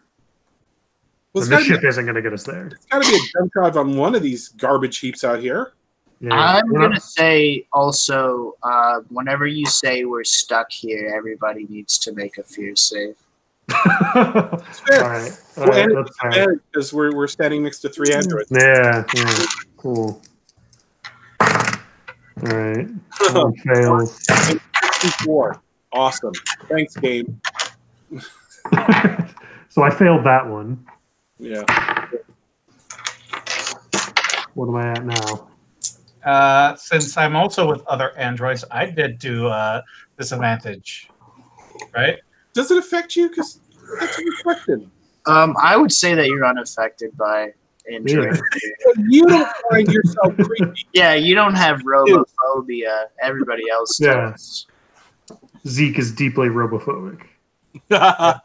Deeply. I may be synthetic, but I'm not stupid. All right, so everybody who fails the fear test, take 2 stress. Right. So that stress that I took away, take it back. Yeah, no, we got it back. It is yours again. And you have it. And I guess we need you said 1d10 plus fear. Okay. For panic. Do what? We're not panicking.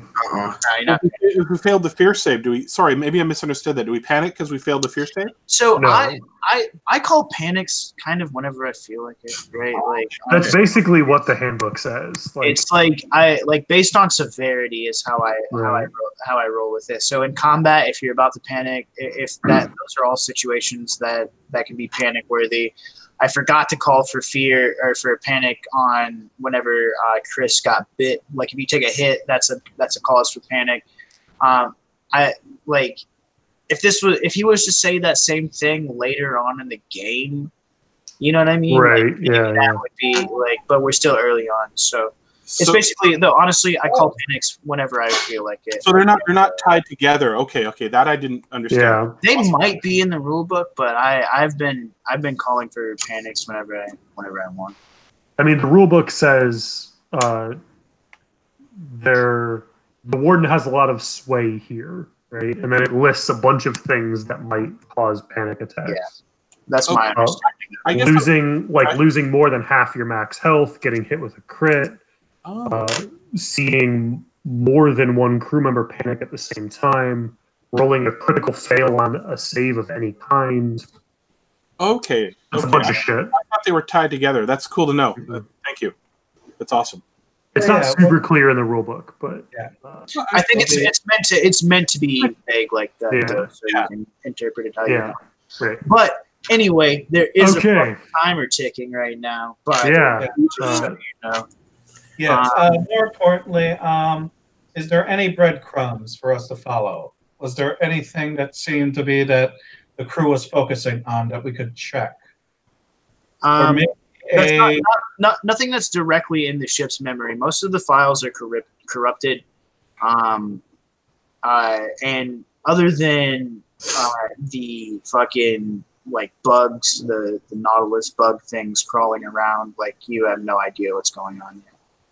Then the next thing would be to try to contact the Magellan. Is there a radar dish we can try to head over to contact him?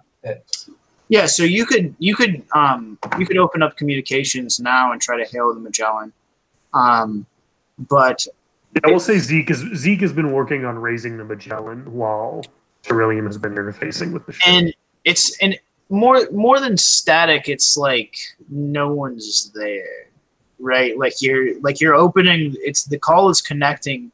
It's like somebody's answering the phone, but no one's talking. You know what I mean? Like. Right. Like you're opening frequency, and I'm pretty sure he's been watching your body cam this whole time, right? And like earlier, if you remember, he's over the comms. He was like, "Sarah's talking my language." Whenever she said, "Let's steal some shit." But now that's gone. Yeah. Okay, so it's possible the Magellan is still there. We just can't raise them. Yeah, and whatever is like interfering. And if Telerium told you that there was a sudden disconnect of the dock, right? Like so we do know. So it's not just an error. We know that there was like a sudden disconnect. The Magellan is not there. Yeah. Okay. So and when we try and contact the Magellan, we can't get a hold of it. So the question is, how do we get the Magellan back, or how do we get off this ship? Yeah. Without the Magellan. Is there a shuttlecraft? This is a science and exploration vessel, correct? Yeah, but it looks like this one is built for like entering atmospheres, right? So this guy's supposed to land.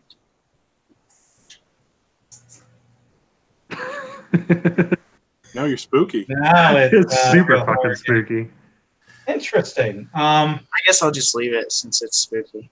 No, I'm just thinking. The thing is we got things on the ship. The other way would be to actually do a giant let's float through space to get back on the Magellan, but Hey, I got mag boots. I can crawl on the surface. I can walk on the surface of the ship. Yeah, we could go outside and have a look for the Magellan. Like just look. Yeah, where's the nearest window? it would mean we will have to go out through an airlock. We're gonna have to go outside. I say I'll do a spacewalk and try to get to it. Where do we want to get on the ship? And can I get there from the outside? Well, okay, so we're just one level up from where we came in. Let's go downstairs and then just go out the way we came and see if Magellan's just like hanging out outside. Maybe it's just disconnected. Maybe it's just there's a disconnect and it's still there, and the captain doesn't know we're disconnected. So the captain may be just chilling, right? Yeah. I think that's as good a plan as any. I don't want to keep going further into the ship. Not unless we have to. Not unless we have to. Like if there's we probably have to. Yeah, I mean, if there's a jump drive we should get, then let's get it. But if not, then forget it. Like they don't pay us to fuck with alien shit. They pay us we get paid to sell stolen stuff. Speaking of alien stuff, can I use a diagnosticator to check out the dead aliens? Yeah, sure. What do you want to know about? Oh, this is just going with my thing where I like looking at alien stuff. Gain a 1 XP whenever you interface with a piece of alien technology or with higher intelligence. Yeah, so like I said, they have like a shell with tentacles, and they also have legs, like spindly, like spike-like legs, and they have the spikes on the shell that seem to like regrow and shoot off as a defense mechanism. Then I look at Chris, right, and say, check to see, because I rolled a 17 here. Yeah, you can't see that there's any sort of like any sort of like mutagen or any kind of reproductive quality that they would have through a bite or anything like that. Okay. Well, I slap a stim pack on him so he heals with stress and then 1d10 damage. Oh yeah, you got a bunch of stim packs, pain pills. Yeah. All right. So let's go down. Yeah. Okay, so you said that all the sensors on the ship are offline, right? Like, if I were to try to pilot this thing, be piloting blind. Yeah, you would like, and during the combat too, a bullet hit the screen, and the view screen went completely black. Yeah. You guys can even something like console based, like a proximity detector, so I could maneuver, and even with like I assume a ship would have the ability to maneuver without the giant screen there. But like but it would be blind. I would say yeah, it's gonna take a decent roll to do a good job of piloting. I do have astrogation. I'm pretty good at navigating. Yeah, the question is do we want to set where? up at another place that might have a view screen? And I would wager that whenever the android plugs in, he can see. Right. Oh yeah, like if the view screen is just broken. Yeah, it's not like the system. The scanner or like whatever detector or camera is out there still works. So we can theoretically pilot this thing somewhere. I'm Oh gonna no! yell from the Does that hallway. mean I can withhold information that the Magellan is not there? Well, yeah. Okay, so if our android is synced up with it, right? Succeeded his check, and he can see what's going on outside of the ship. I'm just gonna like start, and I've powered up the engines. I'm just gonna swing it around and see if the android can see whether or not the Magellan's there. If that's possible. Let's say a pilot. Let's take a pilot roll. Okay, cool. So I'm gonna assume intellect plus my piloting or astrogation. Yep. Come on, good rolls. Okay. Yes, we're good. I got a 30 and needed a 37 or less. All right. So, you like swing around, and you start to look, and not only do you see the Magellan Tellurium, but you can see that it's exiting orbit and like careening onto the planet. Like it's heading. Going to the planet's surface. It's heading to the planet's surface. Like, What do you see, Trillium? You got eyes on The it? Magellan is heading toward the planet. All What right. do you mean it's heading toward the planet? And not only is it heading toward the planet, but it's moving at a great rate of speed. So it's not a controlled descent. Not at all. This ship is rated for touching down onto the ground of the planet. Shall we give chase? In this thing? Fuck. Yeah, it's our best bet. Oh, well, okay. I like that the Magellan doesn't have aliens on it. But if it crashes, it's not going to be any use to us. Yeah, let's follow it then. Like Right. I'm just gonna put my dad down and be like, Dad, I'll be right back. And I'm gonna walk onto the bridge, and I'll be like, can you get this bucket of bolts through the graveyard? I can try. I want you to steal that airlock, though. I don't want anything coming through that door. Help me get my dad in here then. Okay, I am going to try to. This is going to be really, really tough. Yeah, I'm gonna attempt to haul half an android. So if you're gonna try to maneuver, It's not that. I'm going to try to pilot. Yeah. if you guys are gonna try to pilot the thing safely to the surface of the planet, Or at least like following the Magellan. it's gonna definitely be a disadvantage. Okay. Can I use astrogation for that, which is navigating in space? I think it's more like getting between star systems and stuff like that. That's going to be a straight. I think it's going to be a straight. This is more like piloting a submarine. Would my skill in mathematics help? So I don't know if you could help, like with the. So it's along the lines of we're going at this distance in 30 seconds. You need to shoot the half thrusters, that sort of thing. Like we could do like a 5. We'll do a 5 added to the bonuses. 5 added with disadvantage, or just like a straight? Yeah, okay, 5. Okay, intellect 27. Piloting gives me a +10, so that's 37 plus 2 is 42 is what I need.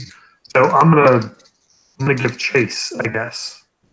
Maybe try to set down on this planet, if that's where the Magellan is going. Okay, here it goes. Okay, first roll is a 32, so that's good. Second roll is a 26. All right, so you're able to like maneuver this thing like slowly, and you can tell this thing is a boat compared to the Magellan. Yeah. And you start to chase the Magellan, right? And it starts to enter the atmosphere of this planet. You're making like a controlled descent, but this thing is going. The Magellan is going straight for the planet, right? Yeah, like it's gonna burn up. Like it's like not burn up in the atmosphere, but like it's gonna catastrophically damage it upon impact, right? You can tell that from looking at it. You continue to enter the atmosphere and I don't know if we can captain, man. Does this thing got a tractor beam or anything like that? Yeah, are we Star Trekking it? Yeah, well, I mean, does it have a harpoon like in Firefly, like the Reavers had, or? No, this is a straight up science and research vehicle. So it wasn't meant to, attach to other ships. It's not meant to drag it. Zera is doing what they would say in common parlance, wigging out right now. Yeah, and I think that you would get that information that from Delirium. He'd be using those math skills and everything like that to say the Magellan is facing a catastrophic failure or whatever he would say. It seems that the captain is not slowing descent into atmospheric landing. He has actually increased speed. Do I have any? Am I able to I know this is a super probably high stress situation that's taking basically all of my focus to do this. Do I have any idea of what kind of planet this is? No idea. No clue. Just hold on, let me give you a description.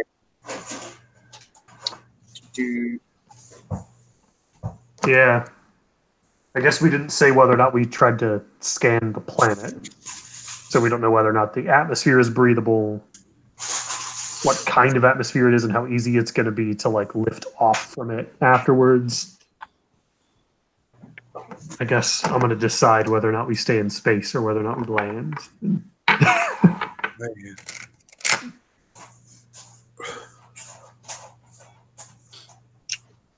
Just from looking at it, it's like a Mars-like planet, right?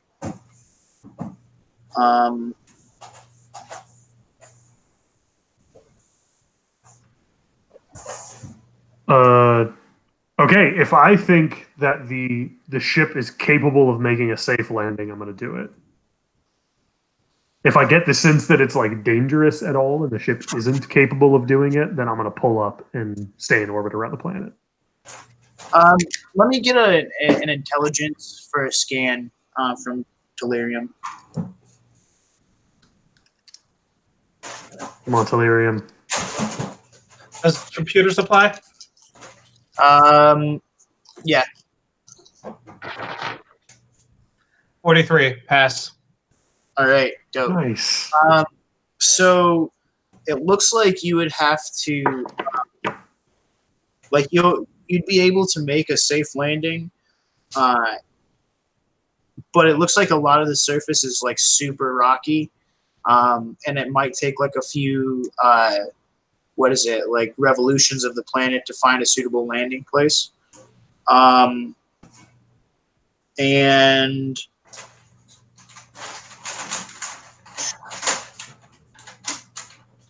there are slight signs of life on the planet. Signs of life on the planet? Yeah. Very, very minimal. Are they concentrated? I guess I'm having this conversation with Delirium. Yeah. While I'm They at this point, there's no rush, right? There's the ships are all sort of scattered throughout the system, maybe held by the gravitation of the planet. But we're past that now. There's nothing I can do to save the Magellan. It's fucked. Yeah, so I'm not rushing after it. These are upper atmosphere, making these decisions. But Delirium would be able to tell you if he decides to that it does look like the life on the planet seems to be pretty located and are centrally located, and it looks like it's directly in a mountain, in a mountainside. Yes, I will relay all of that information to them. All right, I'm gonna set her down, safe as I can, near the base of that mountain, I guess. All right, so I think this is going to be they refer to in the book as a what do they call it? Crisis check, right? Yeah, Oh yeah. I read about these. So this I'm going to say that this is probably a crisis 3. Cool. You know. You need to make 3 of these rolls in a row to be able to beat the crisis. With your stat checks in a row, you'll need to succeed Yeah. in order to beat the crisis. If you fail a check, you gain stress equal to the crisis difficulty and fail the crisis. Yeah, and but you can re-roll. Right, by taking 1d10 stress. Yep. Okay, so it's a crisis 3, so I need to roll 3 successful stat checks. Yep. And remember, we're at disadvantage on these because of the fact that you're seeing the android. Right. But I'm assuming, is he still aiding me? So is it still +5? Sure. Okay. So that's going to be intellect 36. So we said what, 42? No way I'm going to beat 3 of these in a row. Statistically, this is not happening. I guess maybe I can try to pull up if it starts to go really bad. All right. Okay, first roll, 42 or lower. 26 or no, 29. But okay, so first one is successful.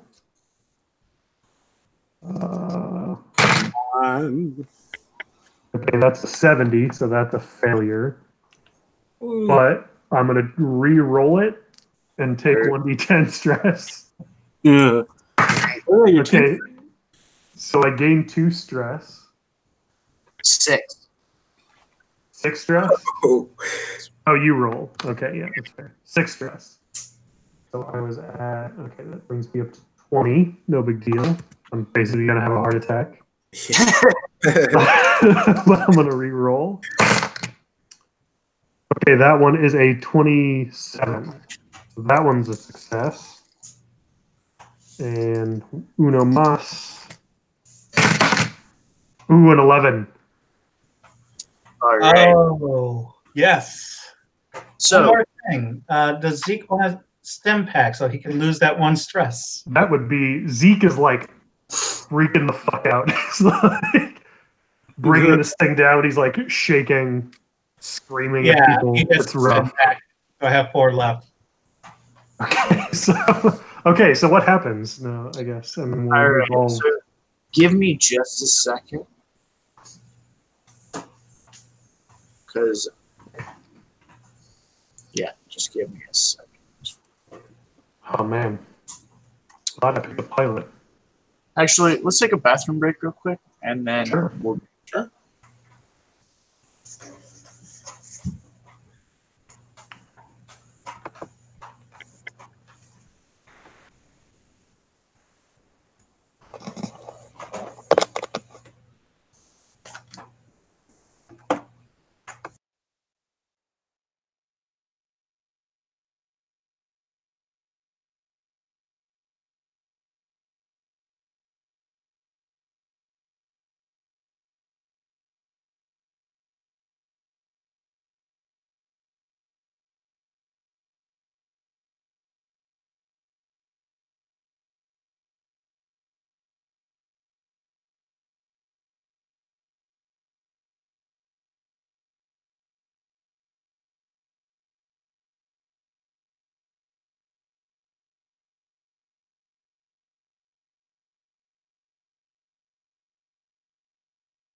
All right, I'm back if anybody's there.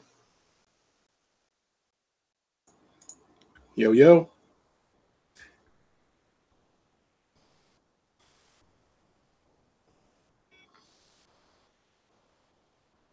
Yeah, I'm back too.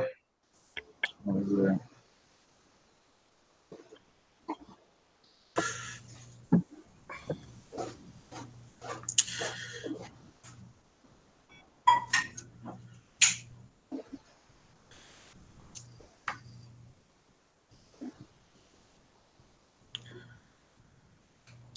right, just waiting on Micah.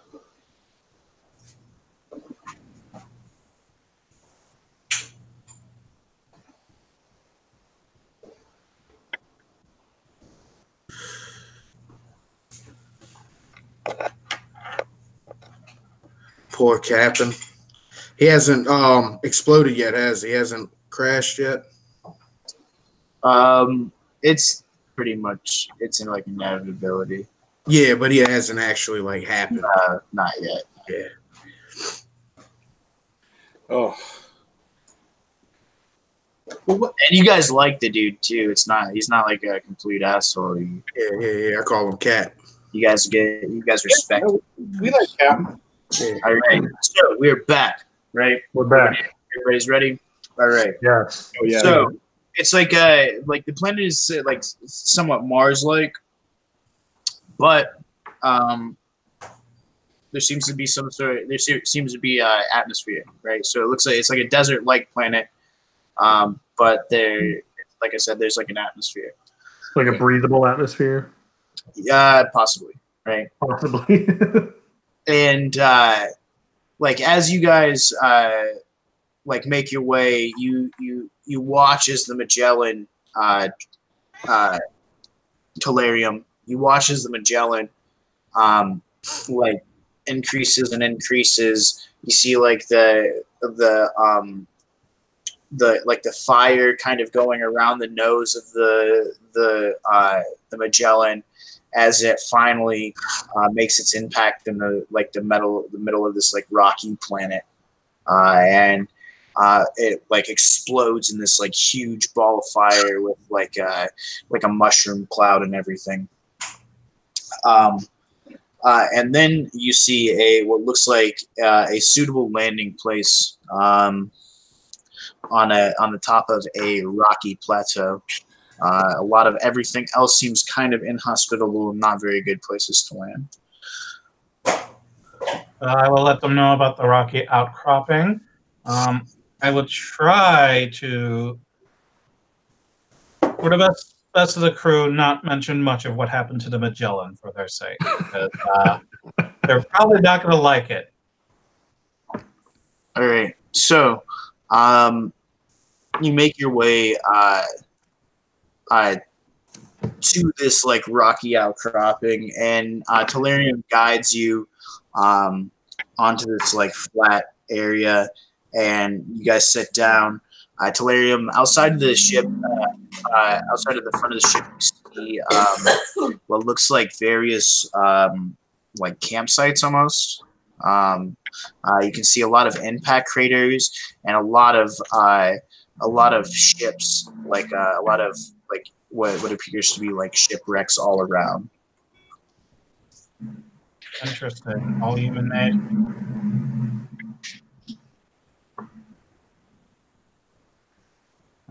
Well, I'll notify them about this. Let them know there has been other ships that landed on the planet. Seems to be makeshift camps. Yeah. And from, relatively recent to very old. Okay, as soon as we land, Zeke is going to do, I guess, whatever kind of check he would do to see if we can actually lift off again. Like, does he seem pretty confident? Like, okay, I landed, and if we make it, if we wanted to, we could get off of this planet. Yeah, totally. Okay, cool. Do I feel this touchdown? Like, is it palpable? Like, we can feel when the ship like goes thump.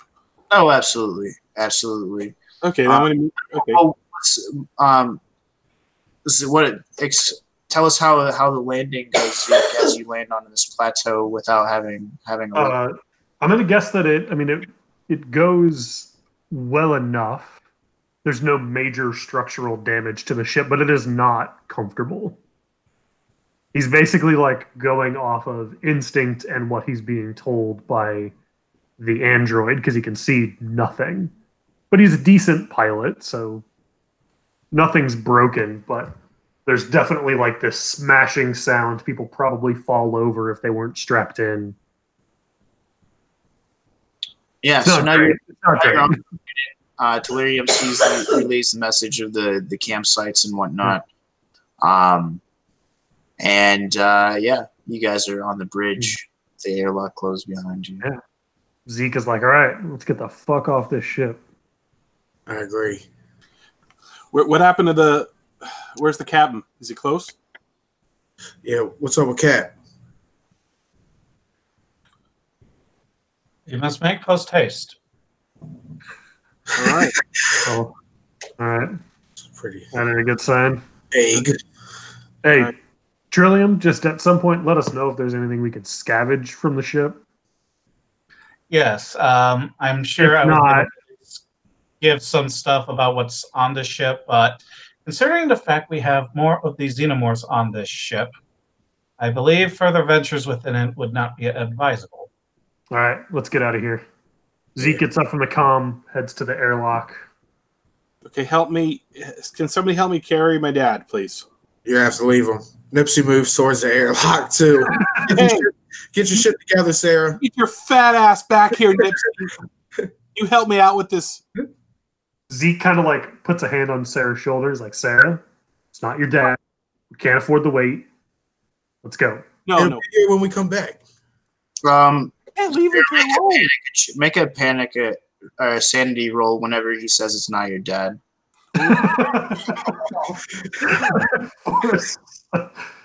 Of existential crisis.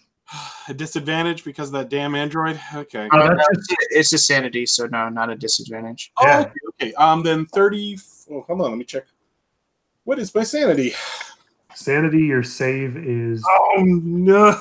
I did not pass that. So you take 7 more stress and make a panic check. Sorry, Sarah. It's okay. It's true. Okay, 1d10 plus. Okay, so that's, oh my god. Well, that's still a 19. Oh wait, no, sorry. 1d10 and I have to get over my stress. Okay.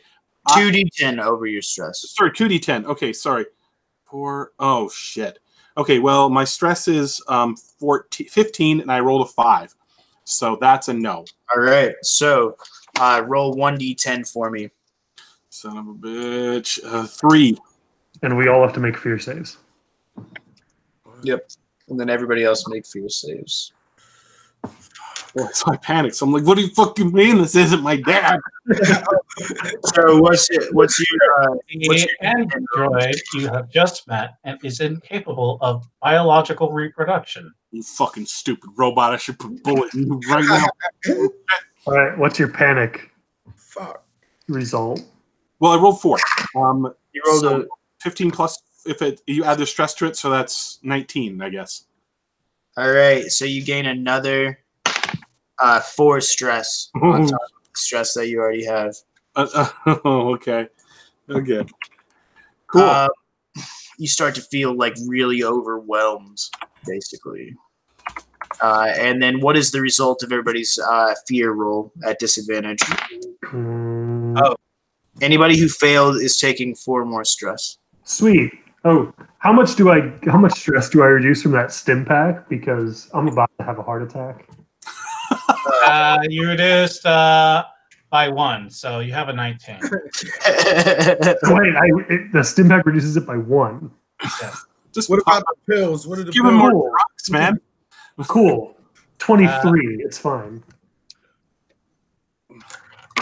I want to apologize. I kind of feel like I didn't all this, but I mean, I got like a specific thing for panic, so I just kind of had to roll. I'm just kind of rolling with it character-wise. I don't mean to Oh, relax. destroy anybody else's characters. I passed. Of course you do, sir. You'll be the only one alive at the end. At the end, Like, that has been a common thing, actually. okay, cool. As long as everybody's cool, that I don't want to stomp anybody's fun. No, it's all right. If we're all kind of like, well, this is part of the game, then I'm cool with it. I'm going to keep going.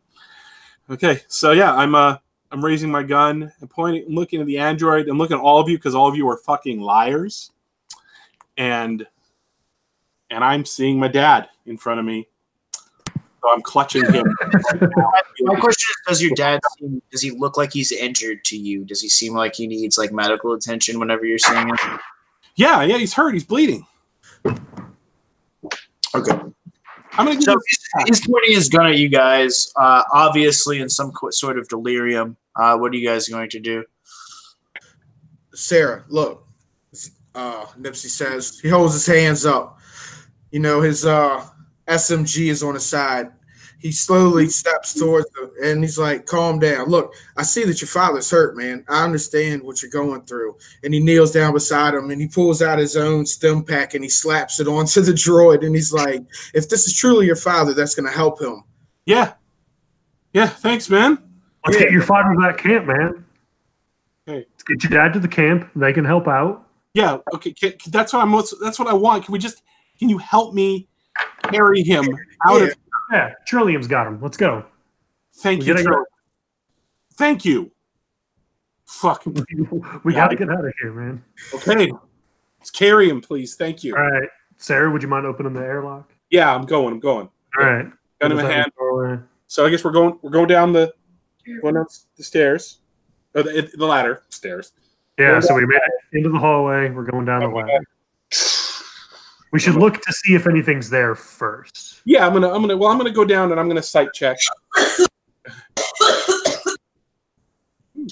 So you look down. It's the same like low light glow going on. It seems as though the ship is still in low power mode. But you don't see any thing out of the ordinary whenever you look down. Okay. I'll slide down. I'll slide down the ladder like the cool way, you know, like in Dark Souls where you just kind of slide down, and then I'll like position myself with my gun to see if anything's down here. Very dope. 1 second.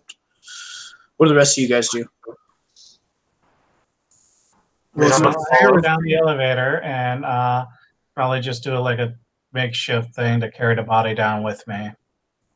I don't say body, I don't make a fuss because Sarah would probably start panicking again. All right. Nipsey would be bringing up the rear since Sarah's taking point. So if you guys all make your way down, you guys start to hear like a skittering sound coming from the upper level, right? And you look up, and coming down the ladder from the top level is more of these Nautilus type creatures. It's not apparent how many there are immediately. But you guys are at the bottom of the ladder now. The entrance is right in front, or the place where you came into this place is right in front of you. To the west end there's an airlock, and then to the east there's an airlock as well. They haven't been opened, right? No, they're still closed. But the airlock in front of you seems to be is closed.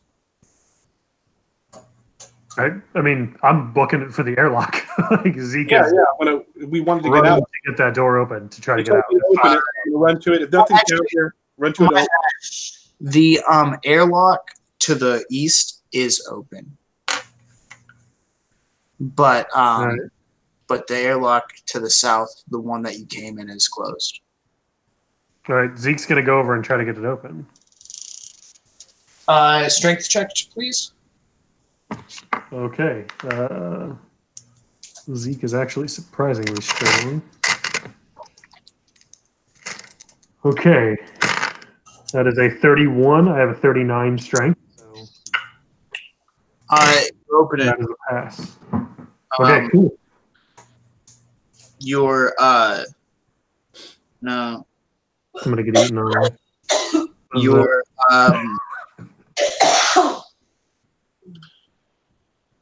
you open the thing. There's no decompression, right? You don't. Right. Yeah.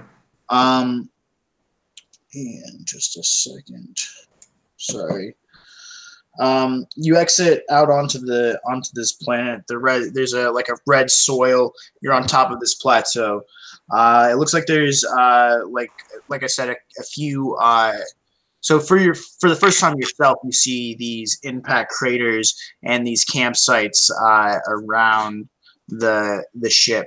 You can still hear the skittering sound coming quite fast. Well, yeah, I guess I'm like standing on the outside. I've opened it up. I'm standing ready to close it as soon as everybody else gets out. Yeah, I'm running like hell. Me too. I'll be outside. I think the most appropriate thing is a speed check. Yeah. Good call. Let's do it. Let's do it.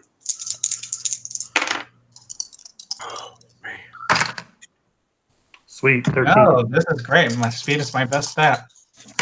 Oh, I got a 20. 8 away. I got a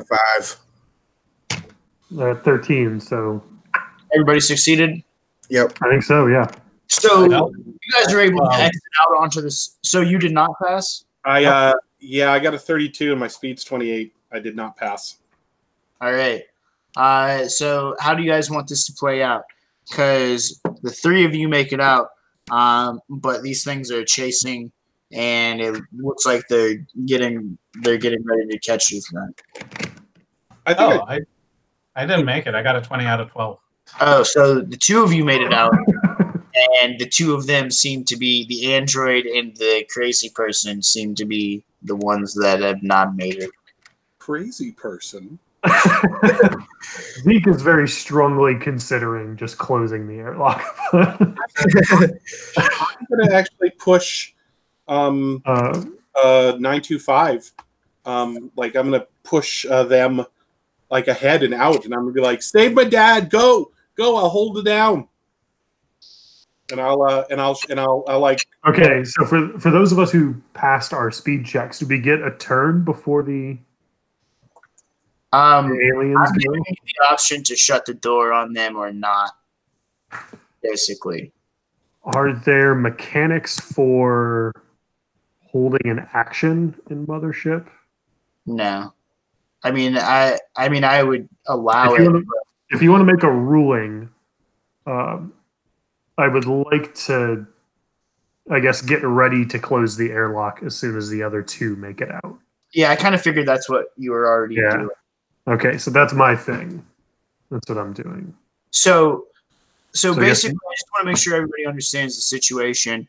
It's like either you close the airlock, and I'll allow a roll to see if he can push him out, right? Mm-hmm. Or you're going to let these things out, right? Yeah, they're gonna like follow us out. You're gonna follow. So I have an idea though. What if? I mean, so you're saying like they're moving fast enough where, like I can't kill enough of them and then get out, or I haven't how many there are yet. So well, like what if I threw a grenade? yeah. Oh, nice. Yeah. Yeah, and I mean, with the full effect of like, I know it would probably still hurt me a bit. Yeah, I was gonna say because of the low speed roll, I would say that their proximity to you is pretty close, right? Yeah. So I guess my intent is that I'd like to like throw the grenade and then like cover over Valerian and my dad, and then hopefully that's enough like to protect him, but stop like do enough damage so like it slows down the onslaught that we can have time to get out with, maybe only a couple that. Okay. I don't know. So That's my intent. So here's another place where I forgot about this one. In my own home game, I have ruled that the grenades in the game don't do enough damage, right? Like, I think they only do like 1d10 damage to everything in a radius, but that doesn't really make sense to me because it's a grenade, right? Like, I feel like you should be able to be killed by one, right? It's a D10 times 10. Oh, is it a D10 times 10? All right, dope. So then it could be up to 100 damage, right? Yeah, so, up to 100.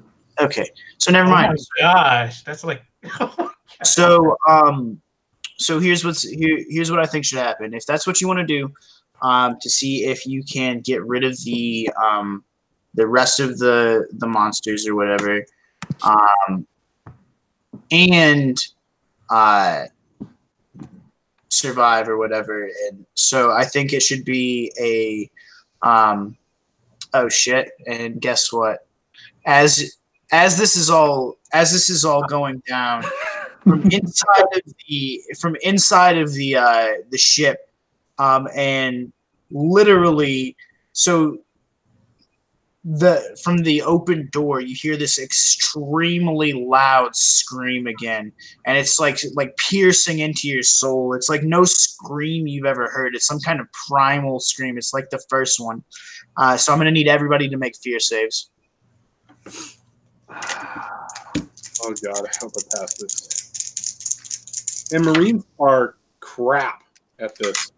Yeah, I failed.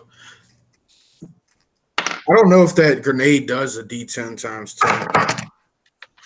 I think it only does. It says meter radius. Yeah, see, they what they did is they made a mistake, and they thought that a D10 underlined would be a good enough indication of the thing, because I remember this conversation, right? Like the ones, notice how like the crowbar is not underlined while the flamethrower is, right?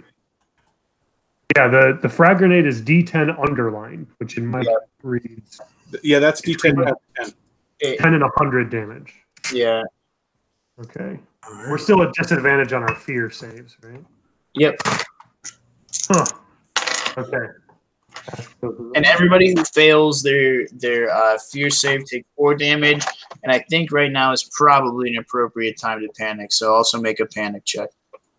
If you failed, or does everybody make a panic? So if you fail, make a panic check. Okay. Ooh, thank God I passed. Do we get stress for failing? Yeah. So take 4 stress for failing, and then make your panic check. Okay. Okay. And then after that, roll your damage for that grenade that you let off. 2d10 for the panic. Oh, I failed that too. Okay, I have panic. So we all make another fear save. Yep. My stress is at 23 right now. My stress is at 23 as well. Oh, we're buddies. 23 stress, buddy. The second fear save, it's a 6 stress. Okay, 30, so that's a pass. And 25. Ooh. Oh, I gotta roll that panic. 1d10 plus fear. 31. Well, I think that fucking kills me. Like, yeah. Did you roll a 31 with your 8 and I've got a 22 stress. So yeah. All right. 8 plus 23. I'm positive that's a death. Yeah, that's a heart attack. Describe your death, my friend. And I'll even let the grenade go off. So why don't you just roll damage for that, and then you already know how you die. Sure. Let's do the grenade damage. Let's just get the mechanics out of the way. So that's 1d10 times 10. I rolled a 5, so that's 50 damage. So I'm just like I push the my android and my dad. Well, dad, away, and then I'm just like, and then I like cover from the blast, and then that's just when my heart just like fucking stops. And you see that like this calm look on my face as the explosion engulfs my body, And If I can close the airlock. How much damage was it? 50. 50? All right. Yeah. So I think the android needs to roll a luck and to see whether or not he's going to take damage. And on the high side, it's in favor of you. On the low side, it's in favor of me. Okay, let's see. Oh, just a straight D100. I'm sorry. 91. 91. I So think that's high, isn't it? so you guys fucking tell me how this scene plays out, right? You guys the two of you make it out. You're standing there like waiting for the others. These things are encroaching. You hear this scream, and at the last moment you see like this thing that has these tentacles like coming down from its face, and it's like snapping its jaws, and it's kind of like and like clicking at you, right? Well, at the same time as these nautilus creatures are coming down that have a similar kind of look to this bipedal creature that you're seeing right now. So how does this scene play out, right? The android is able to make it out, but I want you guys to tell me how this works. I think I hit the button to close the airlock right as the android makes it out and the grenade goes off. And I'm yelling, Sarah! Sarah's like pressed against the glass. If there is glass in the airlock, probably not. Maybe if not. We have no visual. We just hear like the see muffled explosion, smoke coming through cracks or whatever. That's it.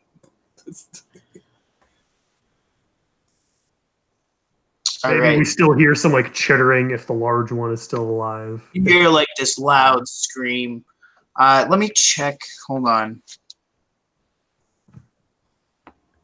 Yeah, no, so you're hearing like loud screaming coming from the inside.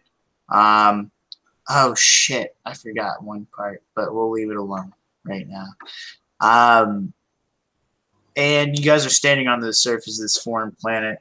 The air is breathable, but it's strange, right? It doesn't taste good. It is definitely inhospitable and leaves you kind of breathless a little bit. You look around. I assume I've had like my vac suit on. So I guess I'm gonna put this to you guys, right? We are at 2 hours and 52 minutes of game time, right? There's still more I have to offer, but that is also a pretty decent spot to end a one shot on, right?